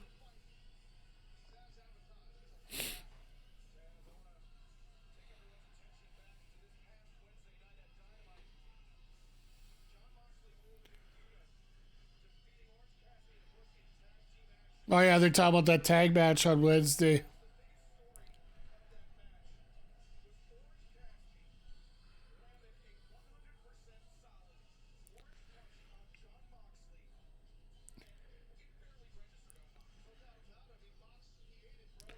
I think Cassidy wins, but it's going to be some weird way of doing it.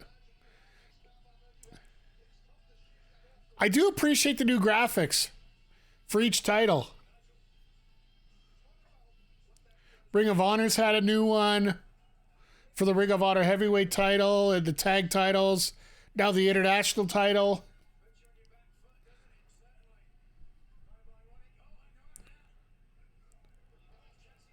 That's funny.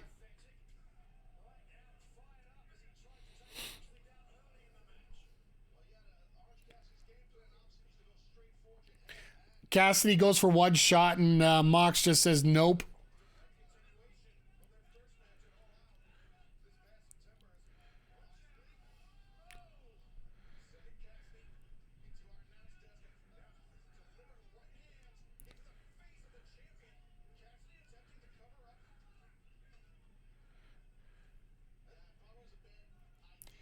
Have your list of Mega Drive games organized? I'll be honest. I've taken the lists. I got them in my Discord here. I'm actually going to be working on later on this week. I have tomorrow. I have a special project I'm working on after work. A couple friends of mine and I are working on a special project. You guys will probably hear about here in the next while. And then Monday I'll be Monday, Tuesday, Wednesday. Well. At this point, it looks like I'll be streaming 5 days this week. So probably Friday during the day, Black Friday. It's funny. I go to work now and I tell everybody, yeah, I have to... I can't work Black Friday because it's a racist holiday. And it seems like they believe it. So I got Friday off. So... we'll be on here on Friday. I'm not sure.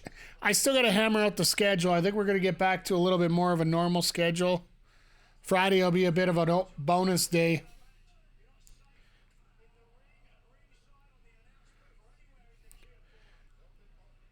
Hey, Cameron, how you doing here tonight, my friend? I hope you're doing well.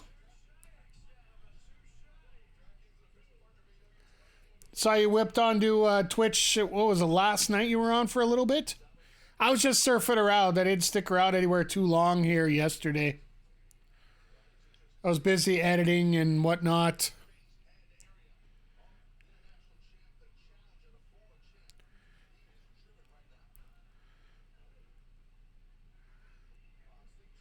But yeah, we're having a little bit of fun here tonight. Watch the pay-per-view together. As Moxley is completely obliterating day 15 of daily live streams. Good for you, man.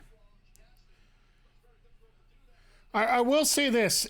Regardless of how many streams you get in, and don't get me wrong, I try to get on as much as I can when it comes to streams. Make sure you're also balancing a little bit of time to get some other content out. Whether that's putting stuff up on YouTube or getting some clips on any of the other social media formats. Whoa! I call this a sucker riot. Come on, boys. Let's take him to school. Oi! Oi! Oi! Oi! Programmerly, how are you doing here tonight? Thank you for the raid. I appreciate you. Let me get this. My brain's all over the place. Just had to get the shout out done right. There we go. If you guys aren't following Programmerly, please give him a follow. For those that are new here, my name is Mike the Ref. I am a variety streamer, former pro wrestling commentator. One more for the good guys. And Programmerly, thank you for the follow. I do appreciate it. We're on the road to 500. My goal is 500 by the end of the year. We should hit it.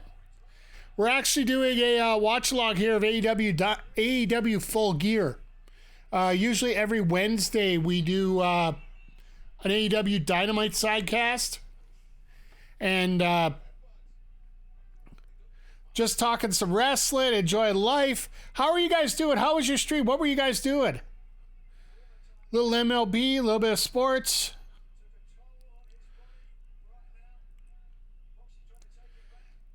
Got to work a little bit on getting some of the stream elements fixed up here. Well, yeah, stream elements literally. Want to give you the section. Fortnite. I did throw up a couple games of Fortnite I was playing last night. I actually picked up the Transformers pack, so I definitely enjoy playing Megatron. That is some haircut on Cassidy going back and forth on these headbutts here. But yeah, for those that are checking things out right now, we are actually watching the AEW Full Gear pay-per-view. As you can probably hear in the background of my mic here as we're going along here. I find it impressive that we're getting Moxley bleeding already. But yeah, I try to get into Fortnite every once in a while. It's not one of my regulars right now just because I got so much going on. In terms of occurrence, yeah, there's the Mox blood, yep. You knew he wasn't going to go unblooded for too long here. Because I think the first blood tonight was actually from Claudio on the pre-show. But that was an accidental one. This is a little more we expected out of Moxley here.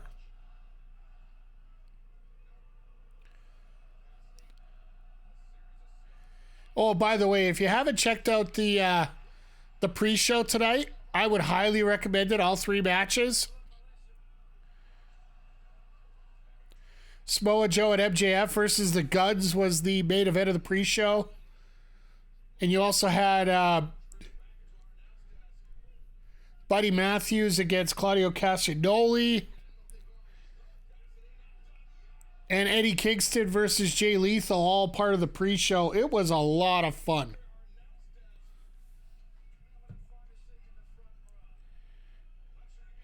Uh-oh, what's Tony Khan commenting on now? Yep.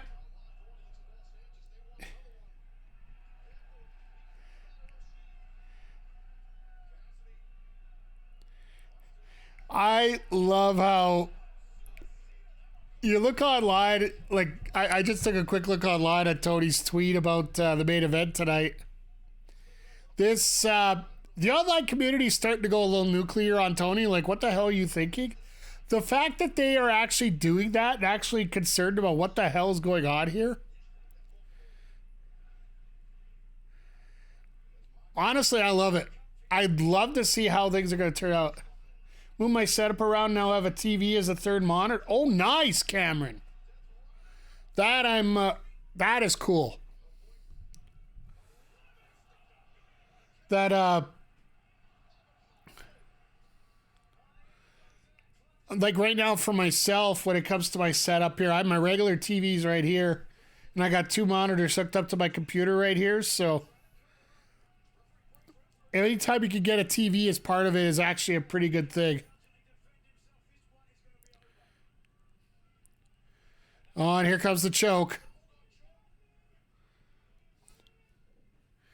Yeah, no, I ended up, I work every weekend, so worked until about 3:30, 4 o'clock, and then by the time I get home, wolf down half a pizza, and then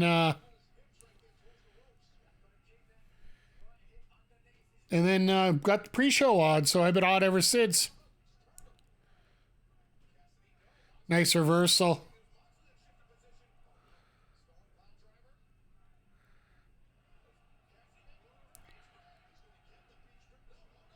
No, rolled out of the beach break. Jesus! That was a field goal and a half.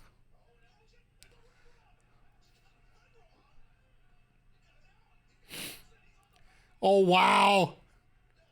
Well, Hook taught him that little submission there. The Kacha Hachade! Oh, here we go. This is a spot. Haven't played MLB, been playing Madden, but I might grind MLB just for the fun of it. I played it I played it on Saturday. The video's going to be up on the YouTube. Cut her out of nowhere.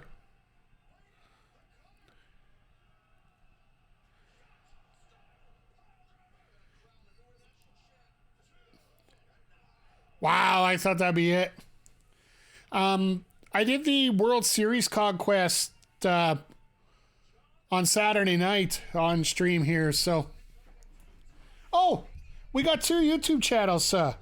There's the gaming channel, and there's the wrestling channel. So if you're interested in gaming, there's one.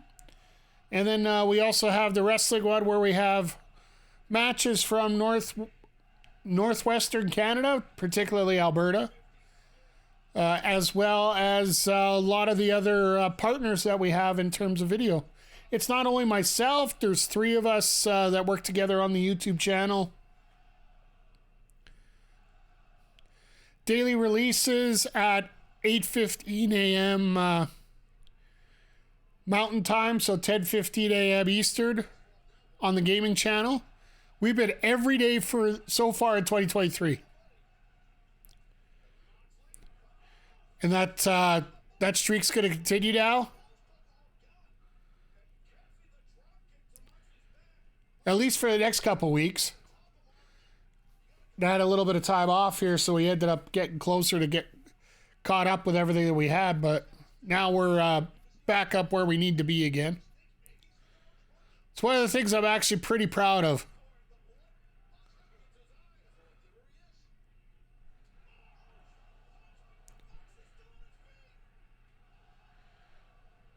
Two orange punches.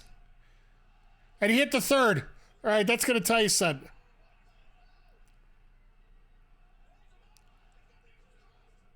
Wow.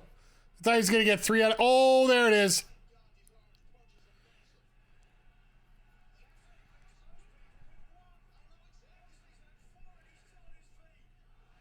Five. What is this? Solo Sokoa? Well, thank you for the subs to both. I appreciate it.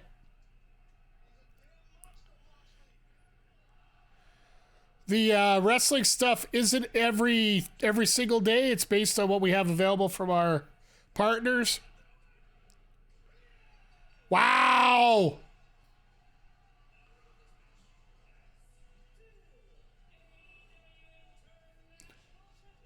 Orange Cassidy gets to finish his story. That's pretty amazing.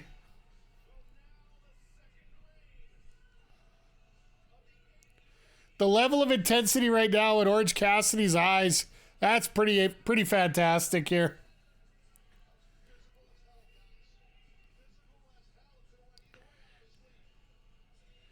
Now with the Continental Cup starting in a week or so, waiting for Phoenix to come back and finish all the belts. I don't think we're going to get that. Because with this Continental Classic tournament, I got a feeling pretty much starting Wednesday all the way through Christmas here, we're going to get mainly those tournament matches for the rest of the year. There's going to be some stories coming up, don't get me wrong, but it almost feels like this is a way to set up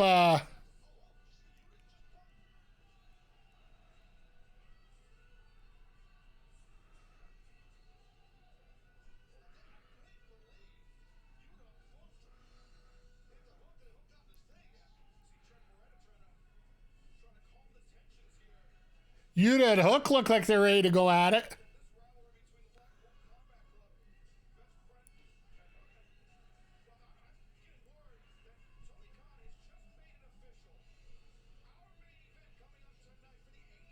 Okay, so now they're really pushing this.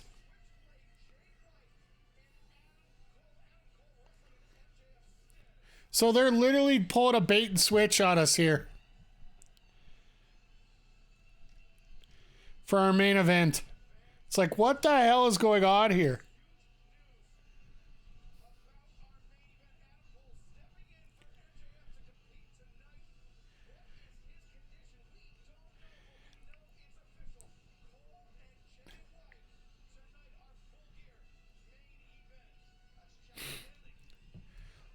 But you gotta admit, like, Moxley's done so much for so many people. There it is.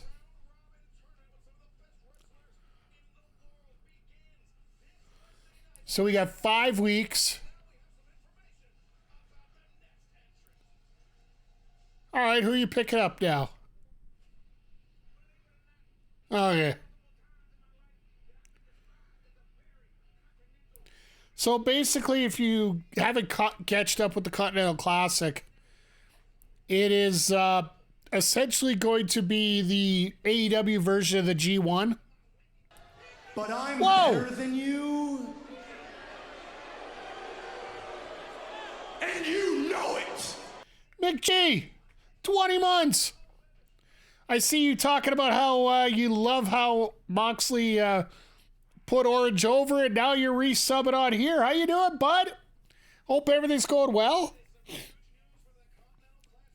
It's going to be interesting now that we got the hook and switch for our main event here.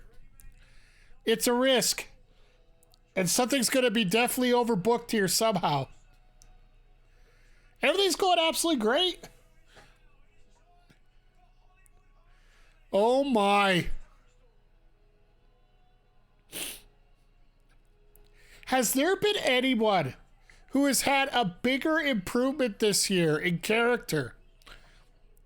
Like going from as low as you can go to as high as you can go than what Tony Storm has gotten this year. Like being second fiddle in an organization under Paige. Soraya, yes, I know. To coming out with this brand new gimmick based on a movie that she was working in.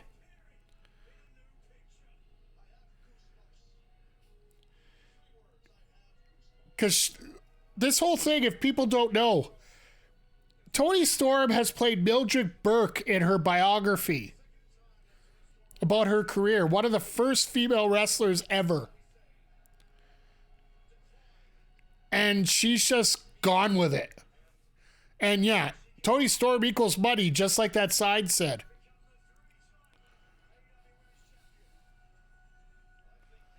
Toni Storm, best woman AEW right now.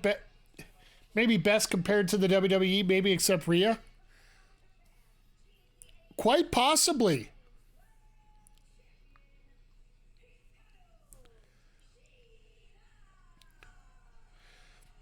I would have to say best booked right now. I am still on the Britt Baker fan club, and I don't know if I'll get off of that anytime soon.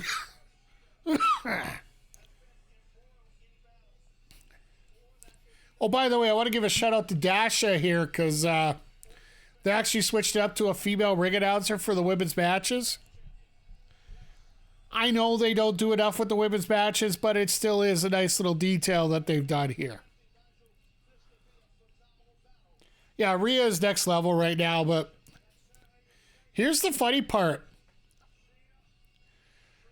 Rhea is also an example of how you book Roman Reigns and not make him feel like he's Roman Reigns. And what I'm trying to say here is, like, I think we've had, 11 matches with Roman Reigns this year defending the title? Rhea really hasn't had that many more than that. Whoa!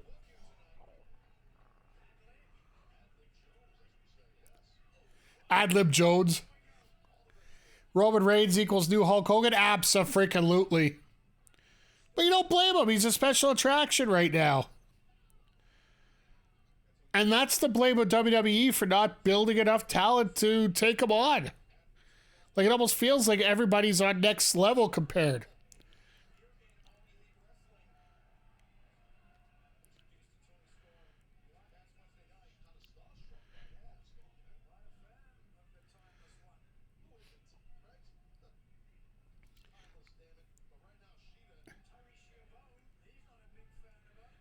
Tony Schiavone.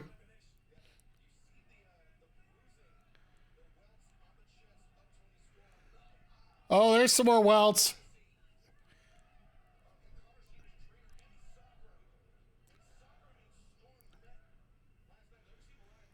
He's being protected by Mike Hayes and Paul Heyman. Yeah. And if you just saw that woman in the back, Mariah May, she's one of the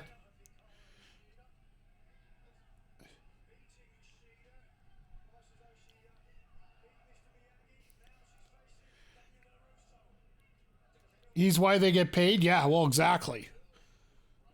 But I will say this, like, it's one thing that I'm really impressed with AEW. Like, don't get me wrong, and I'm going to say this straight out, the women's division needs to be booked better as a whole. They need more exposure. They need more matches outside of Ring of Honor, because Ring of Honor, they're doing a hell of a job with it, but they're not doing it well anywhere else.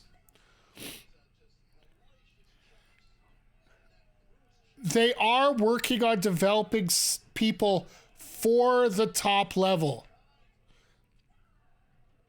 Like Toni Storm needed that extra little motivation here to get her to the next level. Hikaru Shida, while she was in there before, she wasn't really... it didn't feel like Shida was on that top level. Like, I'll say this before, I'll say it again. Going up until this year, Britt Baker felt like she was on another level compared to everybody else. That is now starting to change.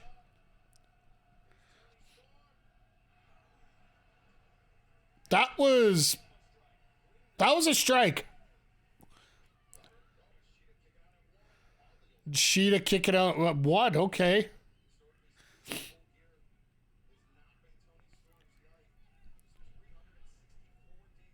Yeah, Britt isn't the only one now. That's the thing I'm impressed about now is the fact that give Tony Khan all the crap you want, and he more than willingly deserves it. Like even Mariah May here that we're seeing on our screens, who's just made her debut outside the ring here the last 2 weeks.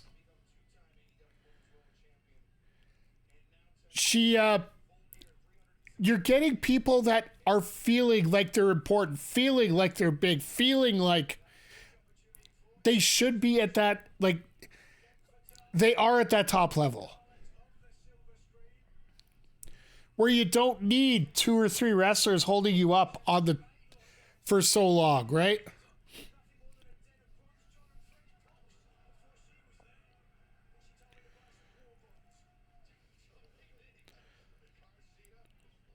Like it's almost to the point where people are turning around and saying, well, where's X and Y? Because rest of the women's matches don't fit in there. Hell, we got 2 matches here tonight. And like I said, we should have more, but we got 2. Whoa! Thank you for the donation. And where are we at here? $50. I do apologize. I didn't get that. I was in a rush, so I didn't get a chance to load this up today. So there we go, right there.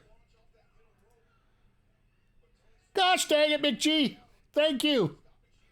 Appreciate the donation, helping out with Jack.org this year.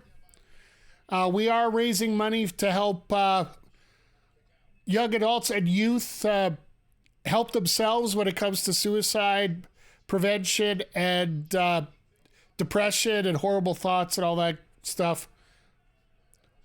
What in the heck? It's a shoe! It's a shoe! It's not a loofah, you utes! Oh, she got hit with a shoe!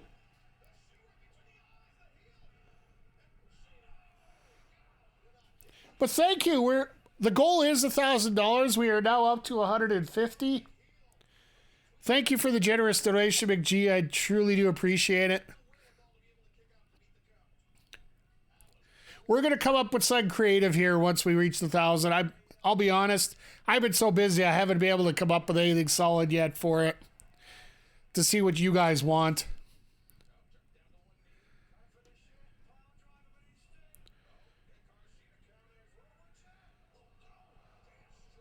We got a strong 0? Well, I don't know about the first part. It's a good cause. I don't know about the first part of that sentence there, McG. Thank you, though. I appreciate it. I got to find out why. Oh, that's why. Okay. Let me just make that a whole lot bigger here. I don't know if I could resend that again. Nope. Of course not. That would... Stupid technology. But thank you again. I do appreciate that. Wow. Yeah, we're... Excalibur! Seriously! You had it sitting right there, and you decided to miss it. It's almost as bad as me doing a dildo on a pole match, and I call the finishing move a rocker dropper instead of a fame-asser.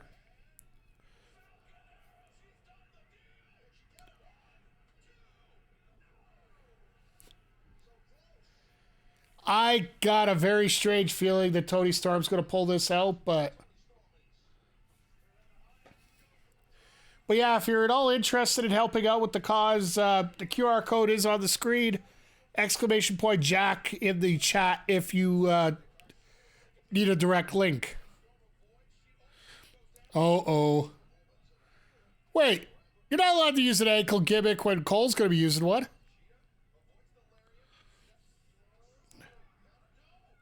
Oh.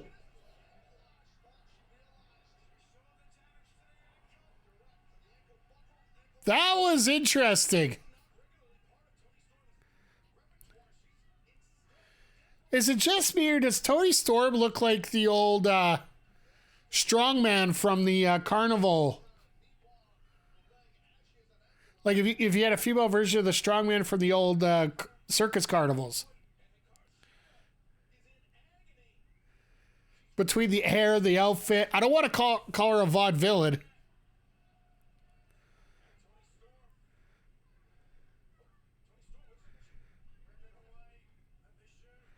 Look over the shoe. It's her own shoe. And that shoe just went into the 50th row.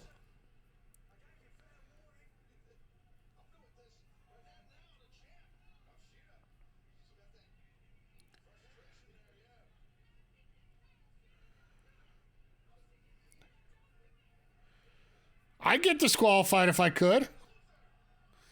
Luther, you fucked up. You fucked up.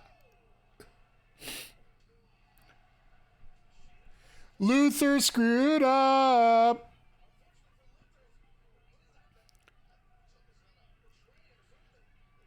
Was that like a half bedpan? I am not going to use the joke of how much stuff can she fit up her... Yeah.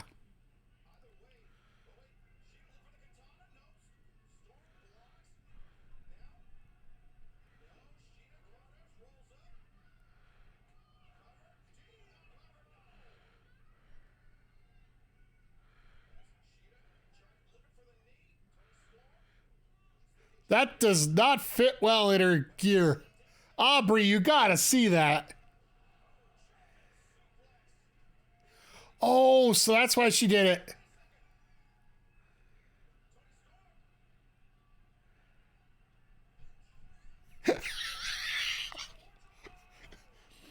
She had to readjust.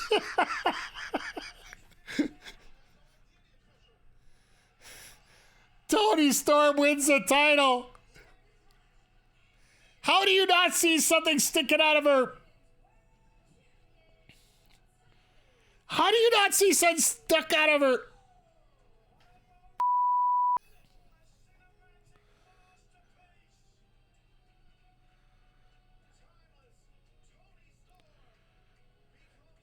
This is hilarious.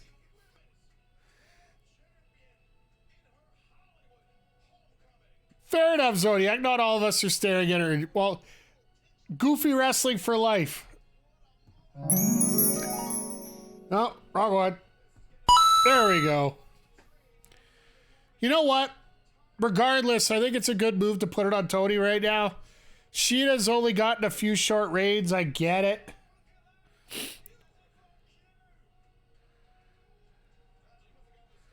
Oh, and Mariah's going to beat her up.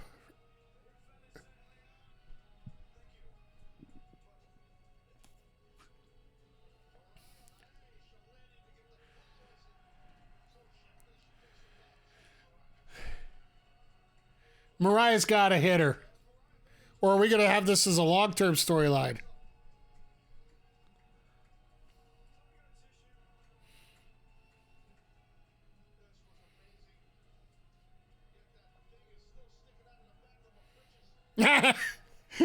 I love that. Hey, at least Taz is looking the same way I am, okay?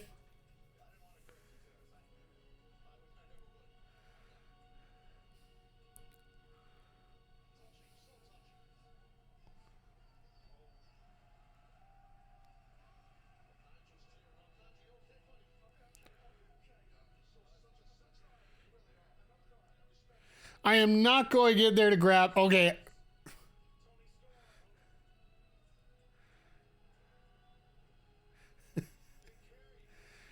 I'm surprised Luther didn't get knocked out on that.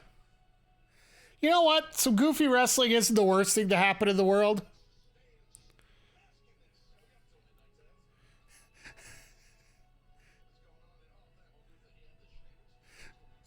And Luther's trying to hide it now.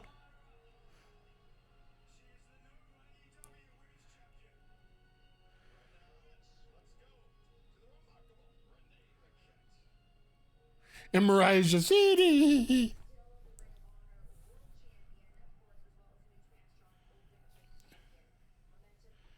Yeah, Zodiac, I agree with you 1,000,000,000%. Hell, if I was Tony Storm, I'd sell it on my OnlyFans channel. Because, yes, not that I've signed up or anything, but I did notice that she does have a...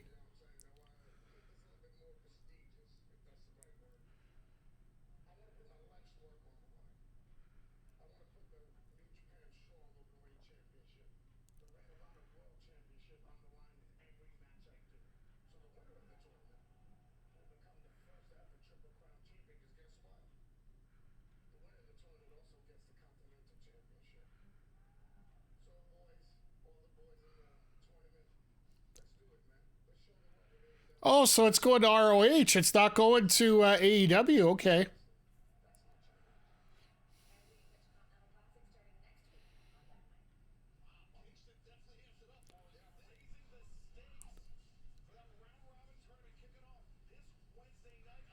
Oh, here we go. You want to see a little chaos? We got some chaos coming.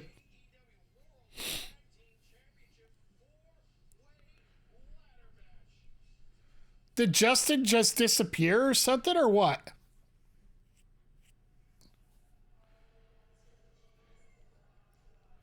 It's going to be nice to see Malachi Black on our TV again.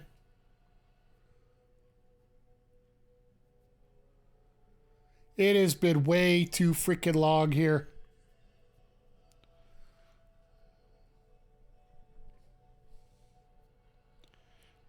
So, Chad, I have a question for you. I just want to throw this out here. What do you find more entertaining in this case? The metal plate or the spray can?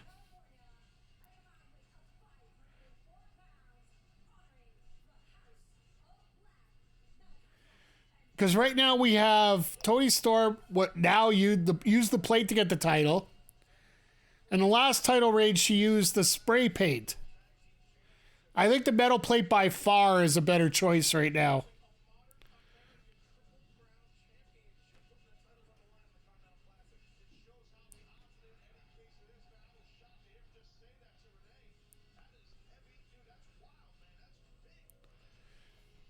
I think it's actually a very smart choice what they did.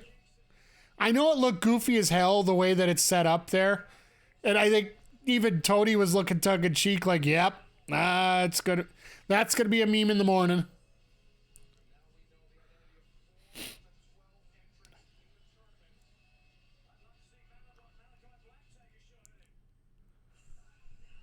They're only advertised four of the 12. They're starting this on Wednesday. Like, come on, guys.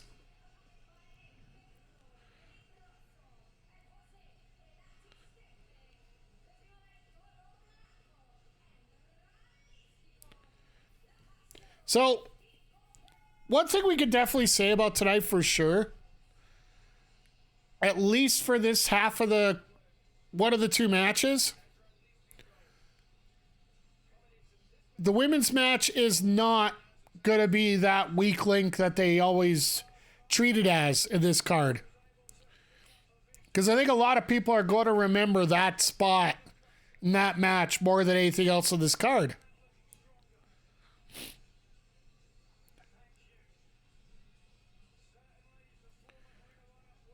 I really wouldn't have that kid around the ring right now, but hey.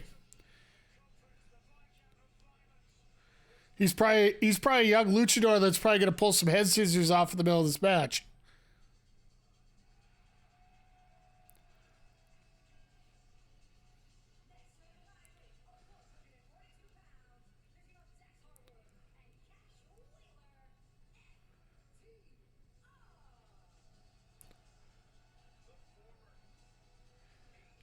Well, is this a way that we're going to get the titles back? On to FTR. That's the question right now. Because we got that guaranteed title shot for the Bucks that's still hanging there, right? And they want to get that title back to... I do believe that the money match that they want is the rematch between FTR and the Bucks. When the Bucks are being that played old, cocky heels that they are right now, like AKA the spoiled kids. But I don't know if they'll do the switch tonight. Since we got a bunch of people in the chat here, I want to see if you guys are interested. We've been doing these off and on here for the last few weeks.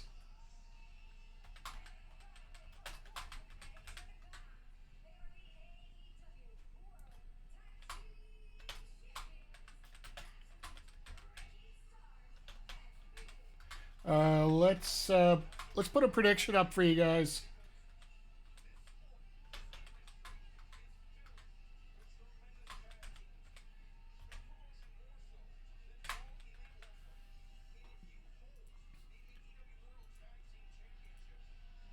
There you go. 20 minutes on the clock there.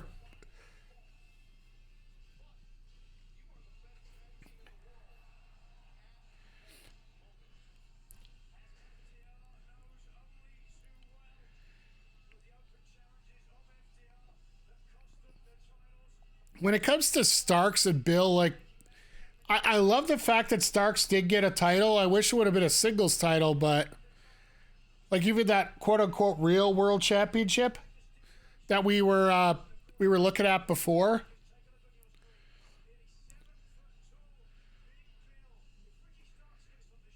But here's something amazing that you guys might not have known. This is the first championship for the man known as Big Bill right now.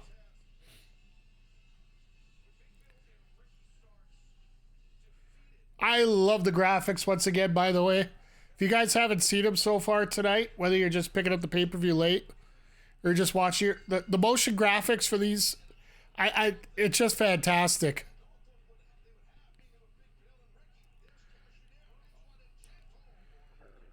I'm pretty sure Bill could go up there and just reach the titles right now.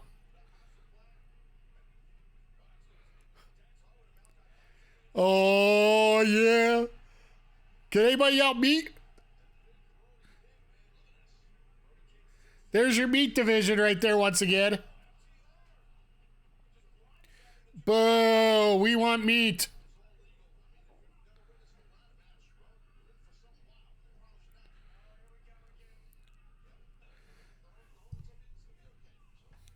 Almost makes me wonder why Preston Vance said Jose are out there.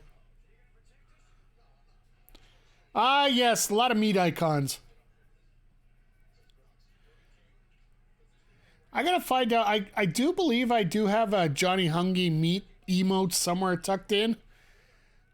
If I don't have it active, I'll make sure tonight that I activate it for everybody here.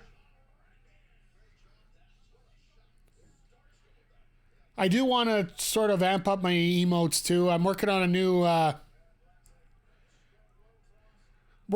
overlay that I can use for like non-sports games.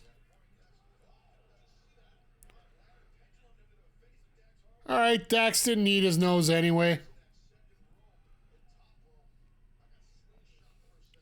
But yeah, one thing I've learned is if you're not evolving, you're stagnating. So you're always trying to change things, trying to make things a little bit better.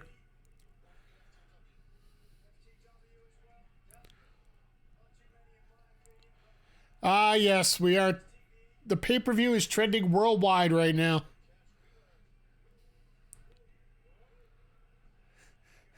That both guys are smart. Yeah, we're just gonna put that out of the way. And we'll beat each other up before we crash through it here.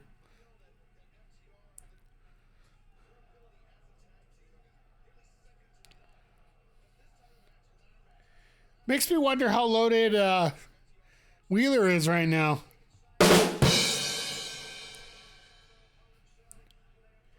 I assume that was handled outside of court to finish off that little court case he was on. Because it was supposed to be... The hearing was supposed to be in August?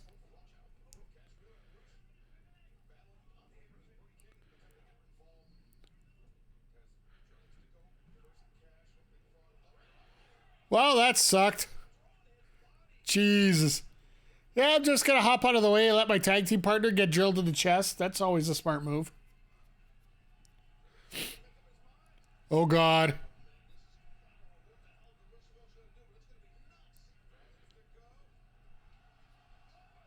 It's nice to see Dralistico make it over here to AEW, finally.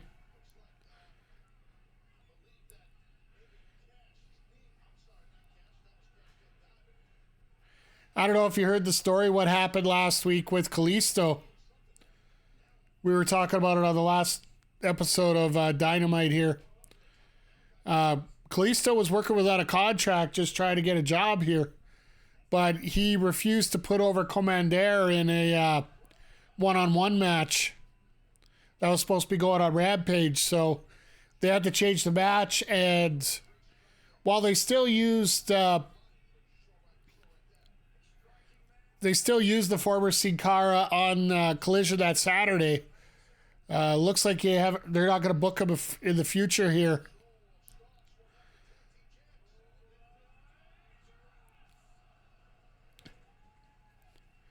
And did you guys see the screw up in the match graphic for Collision on Saturday? Or Friday, sorry? With Dax Hardwood. And even the graphic designers took it a little tongue-in-cheek as well. Rather than fixing the graphic properly, they just decided to change it to Dax the Axe, which I found hilarious. And I believe that was what he was using in. Oh, no, that was just what they were using early in when he was part of the Pinnacle. Oh, here we go.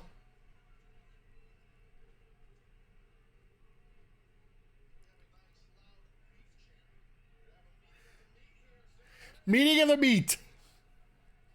When you play politics, you get screwed abso-freaking-lutely. Once again, everybody, there are predictions available if you want to use up your payoff points, try to get them built up so you can play some extra sounds or force me to put somebody over regardless whether I like them or not.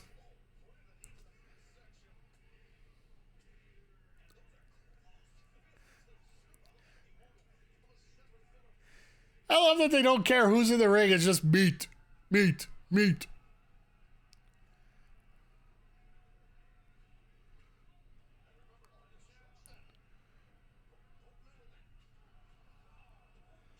I will say I love how AEW will lead into memes made by the WWE. You would never see that. Well, why not? Couple lessons on that. Number one should never talk about number two, but number two will talk about number one.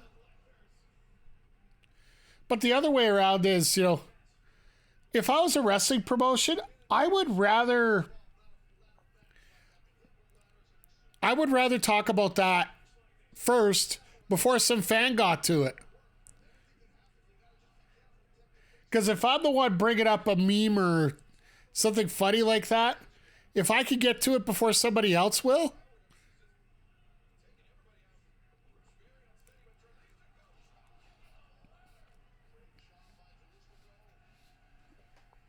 The time I got that little spot just, it looked a little weird.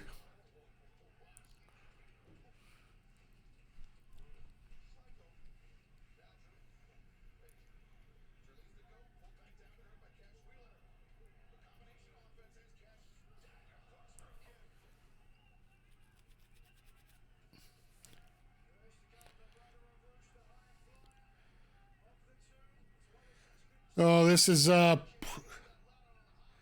what? I was going to say, one of my worst tropes that I absolutely can't stand is when they try to use they don't use the ladder the right way.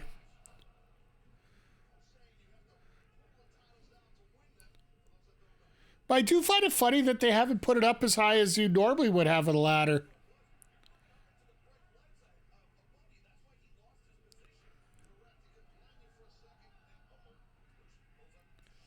Ha! I love it when he does stuff like that.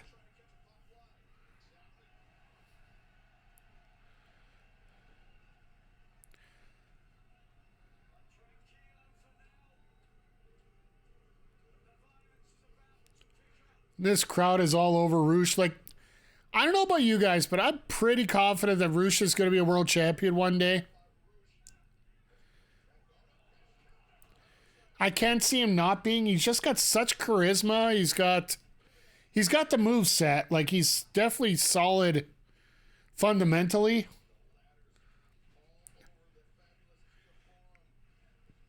Yeah, Roosh is a huge star of the making. Absolutely. I think if you, you let him bake in the oven. It's almost in the way that, Toni Storm in many ways just needed the right gimmick. She was right there. And now that she's got the gimmick,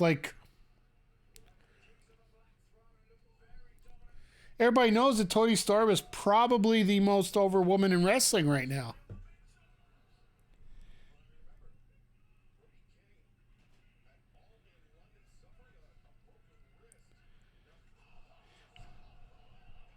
Ha! So, I just checked out Britt Baker on X, and she just saw the graphic from Tony Khan about Adam Cole being in the main event tonight against Jay White. Two simple words. The fuck? I love it. And I will say, it's an hour and a half in. I think we're on match 4 right now of 8. This night has been going very smoothly.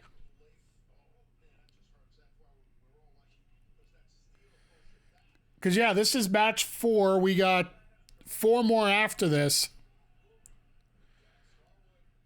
And frankly, if Adam Cole's going to be in the main event right now as part of the old screwy gimmick right now, I don't think that's going to go particularly long compared to what you would see for a normal main event. Toni Storm is having fun. I think that has a huge part of it. If a wrestler doesn't enjoy a gimmick, it's dead in the water. Absolutely. And that to me is one of the bigger things about this. Is when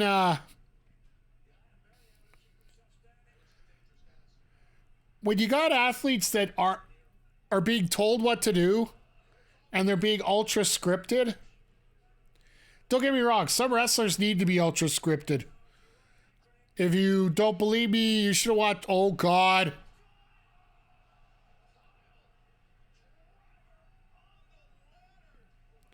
Well, Malachi's dead.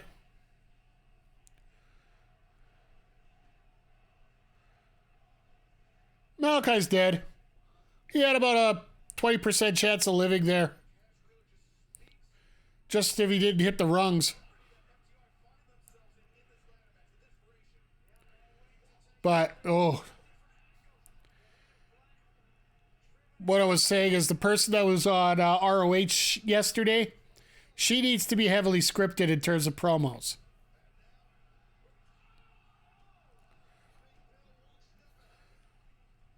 Meat, smacking meat with protection in the middle there.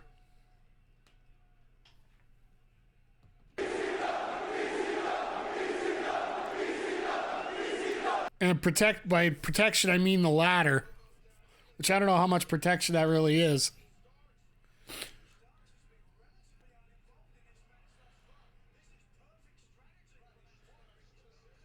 Oh, God. That is a spear.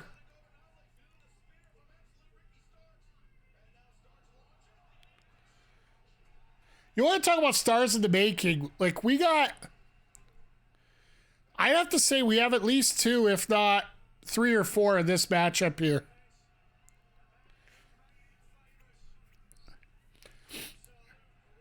Like, even if you can't make Malachi a full-time champ,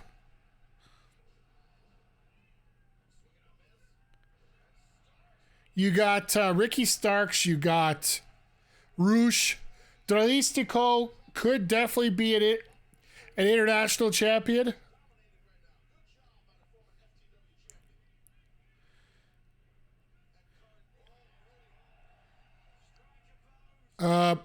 Yeah, Brody's bleeding, which doesn't really surprise me in this matchup here. After getting smacked in the face with a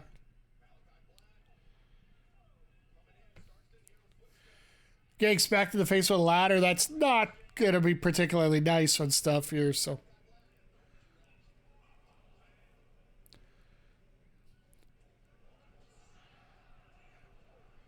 can you imagine? You see. You're Malachi Black. You barely get on camera, but when you do, you're nearly killing yourself here. Oh, no. Oh, God. That's 2.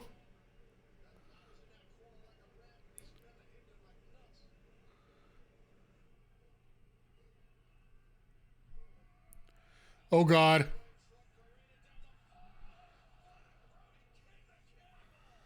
Ow. Ow. I think it's the best way to put it. Just absolutely ow.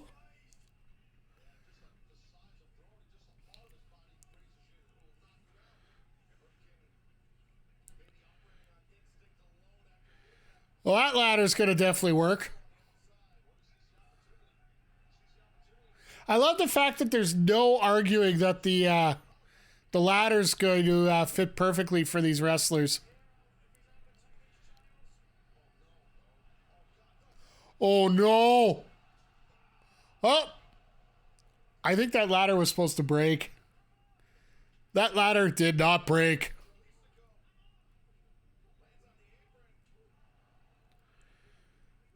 That's gotta suck.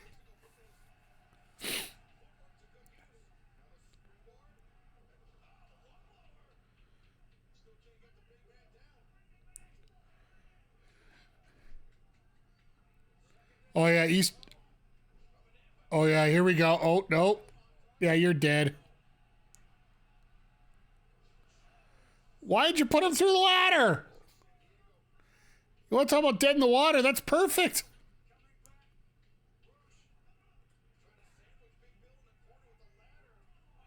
Oh, now he figured out how he could do it.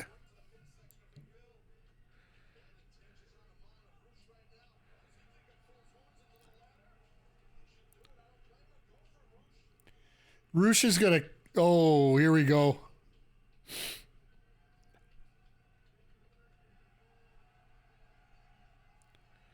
Unless there's gonna be some kind of interception somewhere. I don't see it.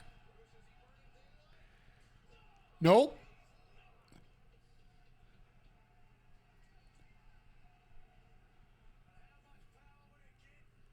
My God, these guys. So much chaos here in this matchup. I'd almost assume after this, they're probably going to have to put the Jericho match in.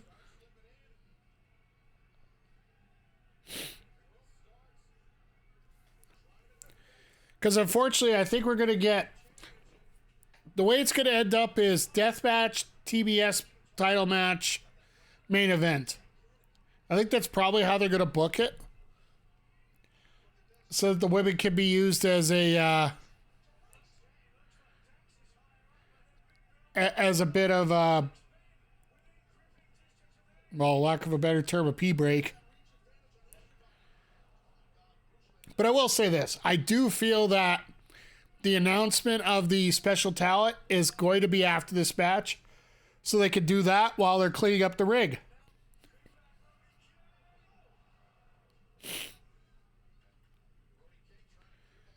Oh, God.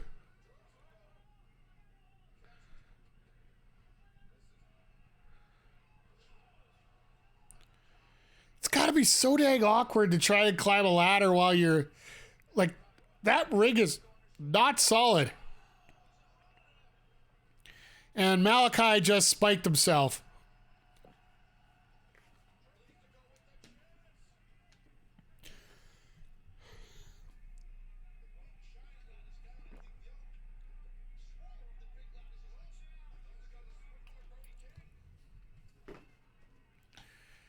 Thank you, bro. Oh, no.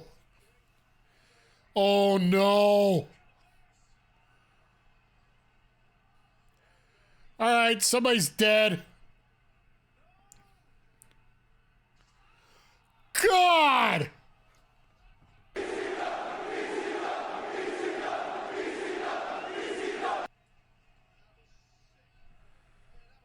No.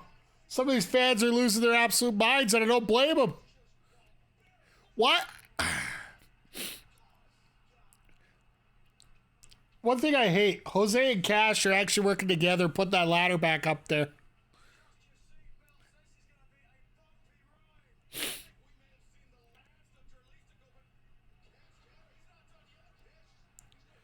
Cash, you're not supposed to be going up top.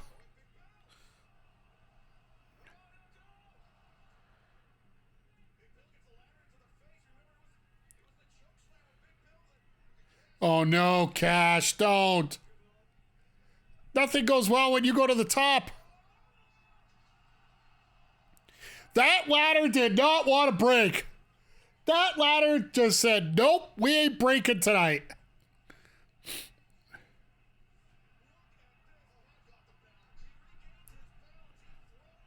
Like, you could tell the one leg wanted to go, but the other three just said, nope, screw you.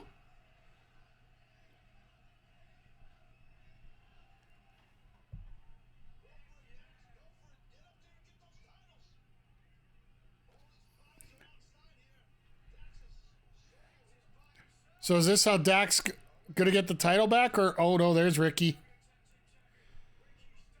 I would figure it'd be these two that,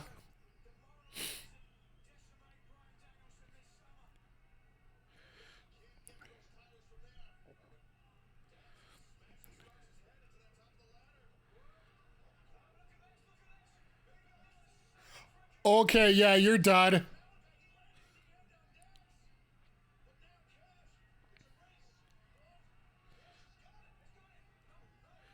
No, Bill's down there. Oh, no, there you go.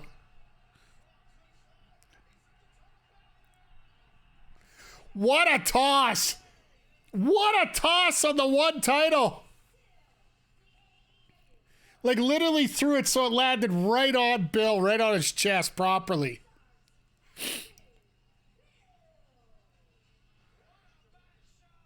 That was pretty awesome. Well done. Absolutely.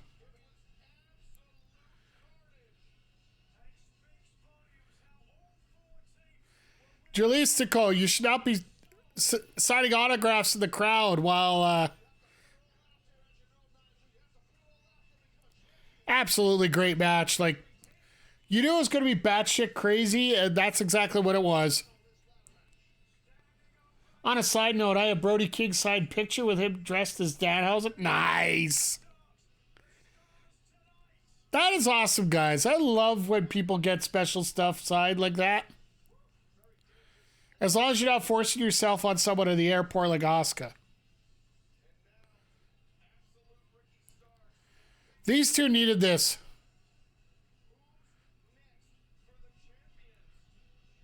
These two needed this just because They just didn't have they didn't have that fully defined win as champions. Granted, they're on Collision right now, so I don't get the perfect perception of all of them, but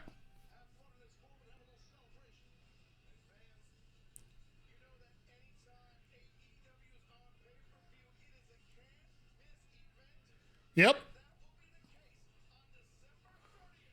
So it's going to be interesting. They're actually pulling off a pay-per-view. Essentially, they're taking advance notice over day one.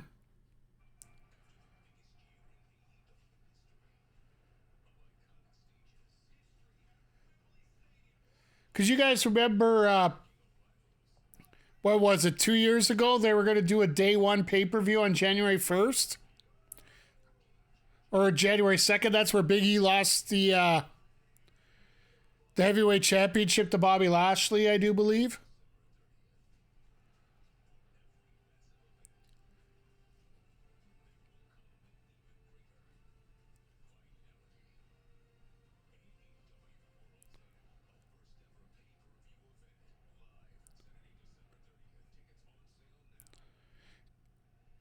I like the fact that they're putting something in right during that Christmas week, because a lot of people are at home.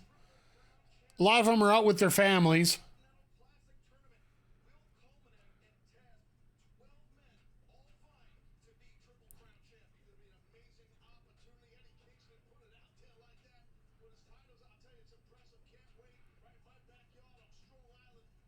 Strong Island, I love it, Taz.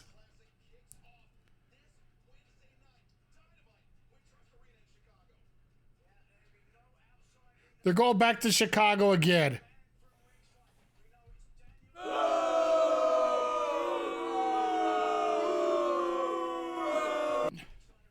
Simply put,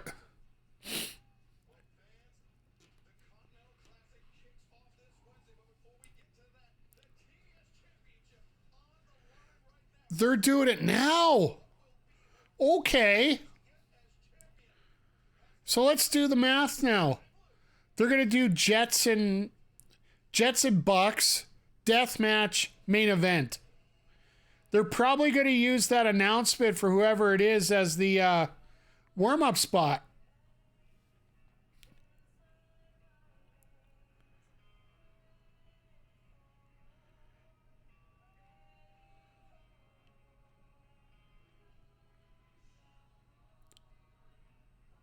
Julia Hart in the fight with the Bullet Club for best entrance right now. They haven't done much in Jackson in a while. Kind of sad. They do Chicago way more than their hometown. Yeah.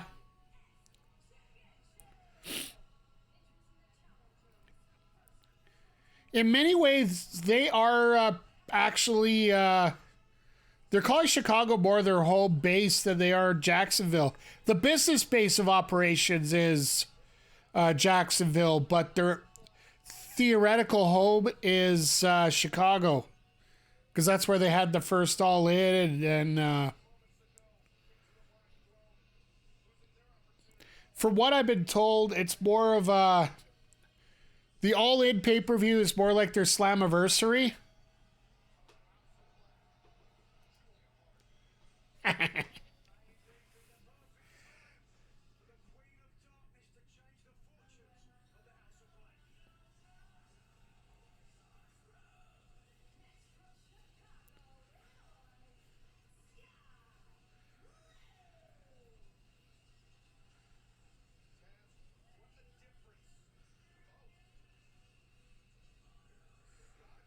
Whoa.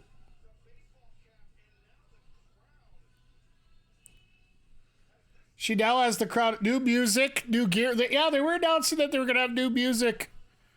Well, there was new music confined for her, or set, or aside for her for tonight.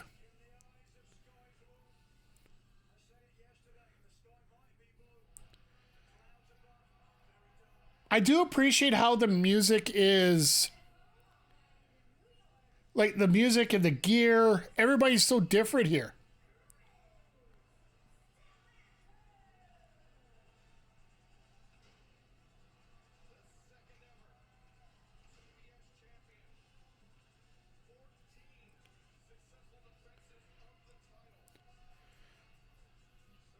And as much as they say this about tag teams wearing the same gear, I really do appreciate how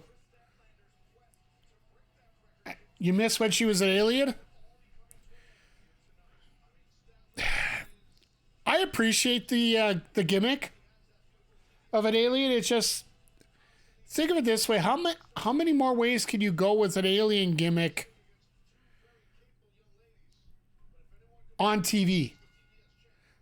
On the indies, sure, you could pull a gimmick a lot longer. All right, I stand sort of corrected here when it comes to the outfits. You got shiny purple and shiny blue.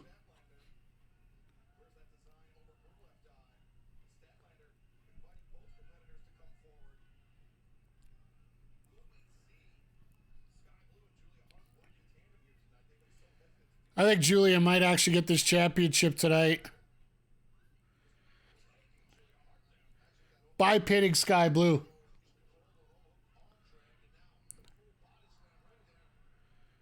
Because they got to build somebody up. One thing I will say about this gear that Statlander has on with the headgear, and she reminds me a lot of the final Boss China gear that China had before she left WWE.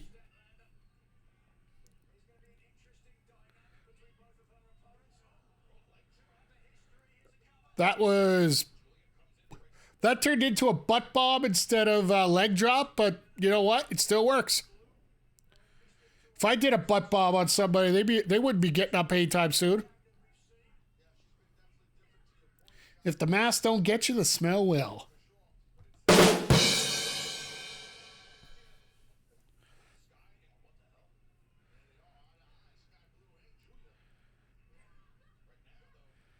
That was creepy.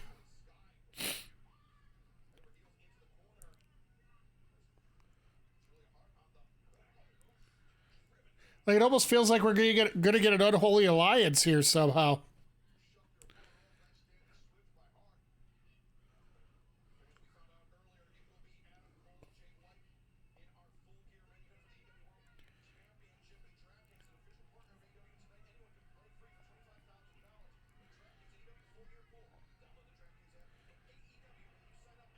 Well, that's how you pick sides. You wanted her to pick sides. She did.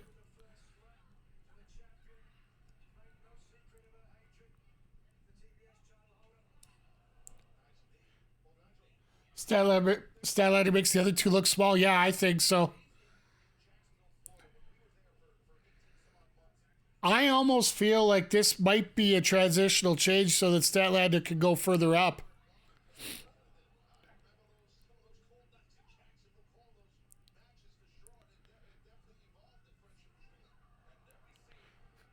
But I will say Statlander makes one hell of a bump machine for these two.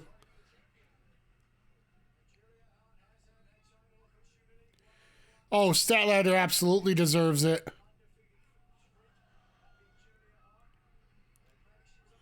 Yeah, Zodiac, I was mentioning that, except the only thing I don't like, the shiny purple, the shiny blue, if you're looking from higher up, it doesn't resonate as well.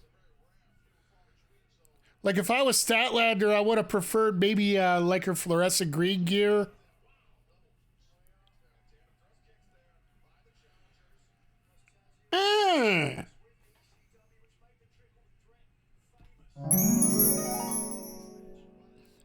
Sorry, I don't have a light bulb sound effect, but yeah, that makes a lot of sense.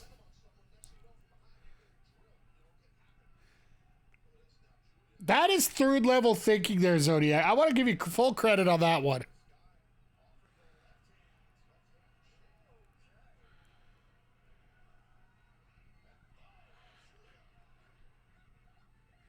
Hockey fight!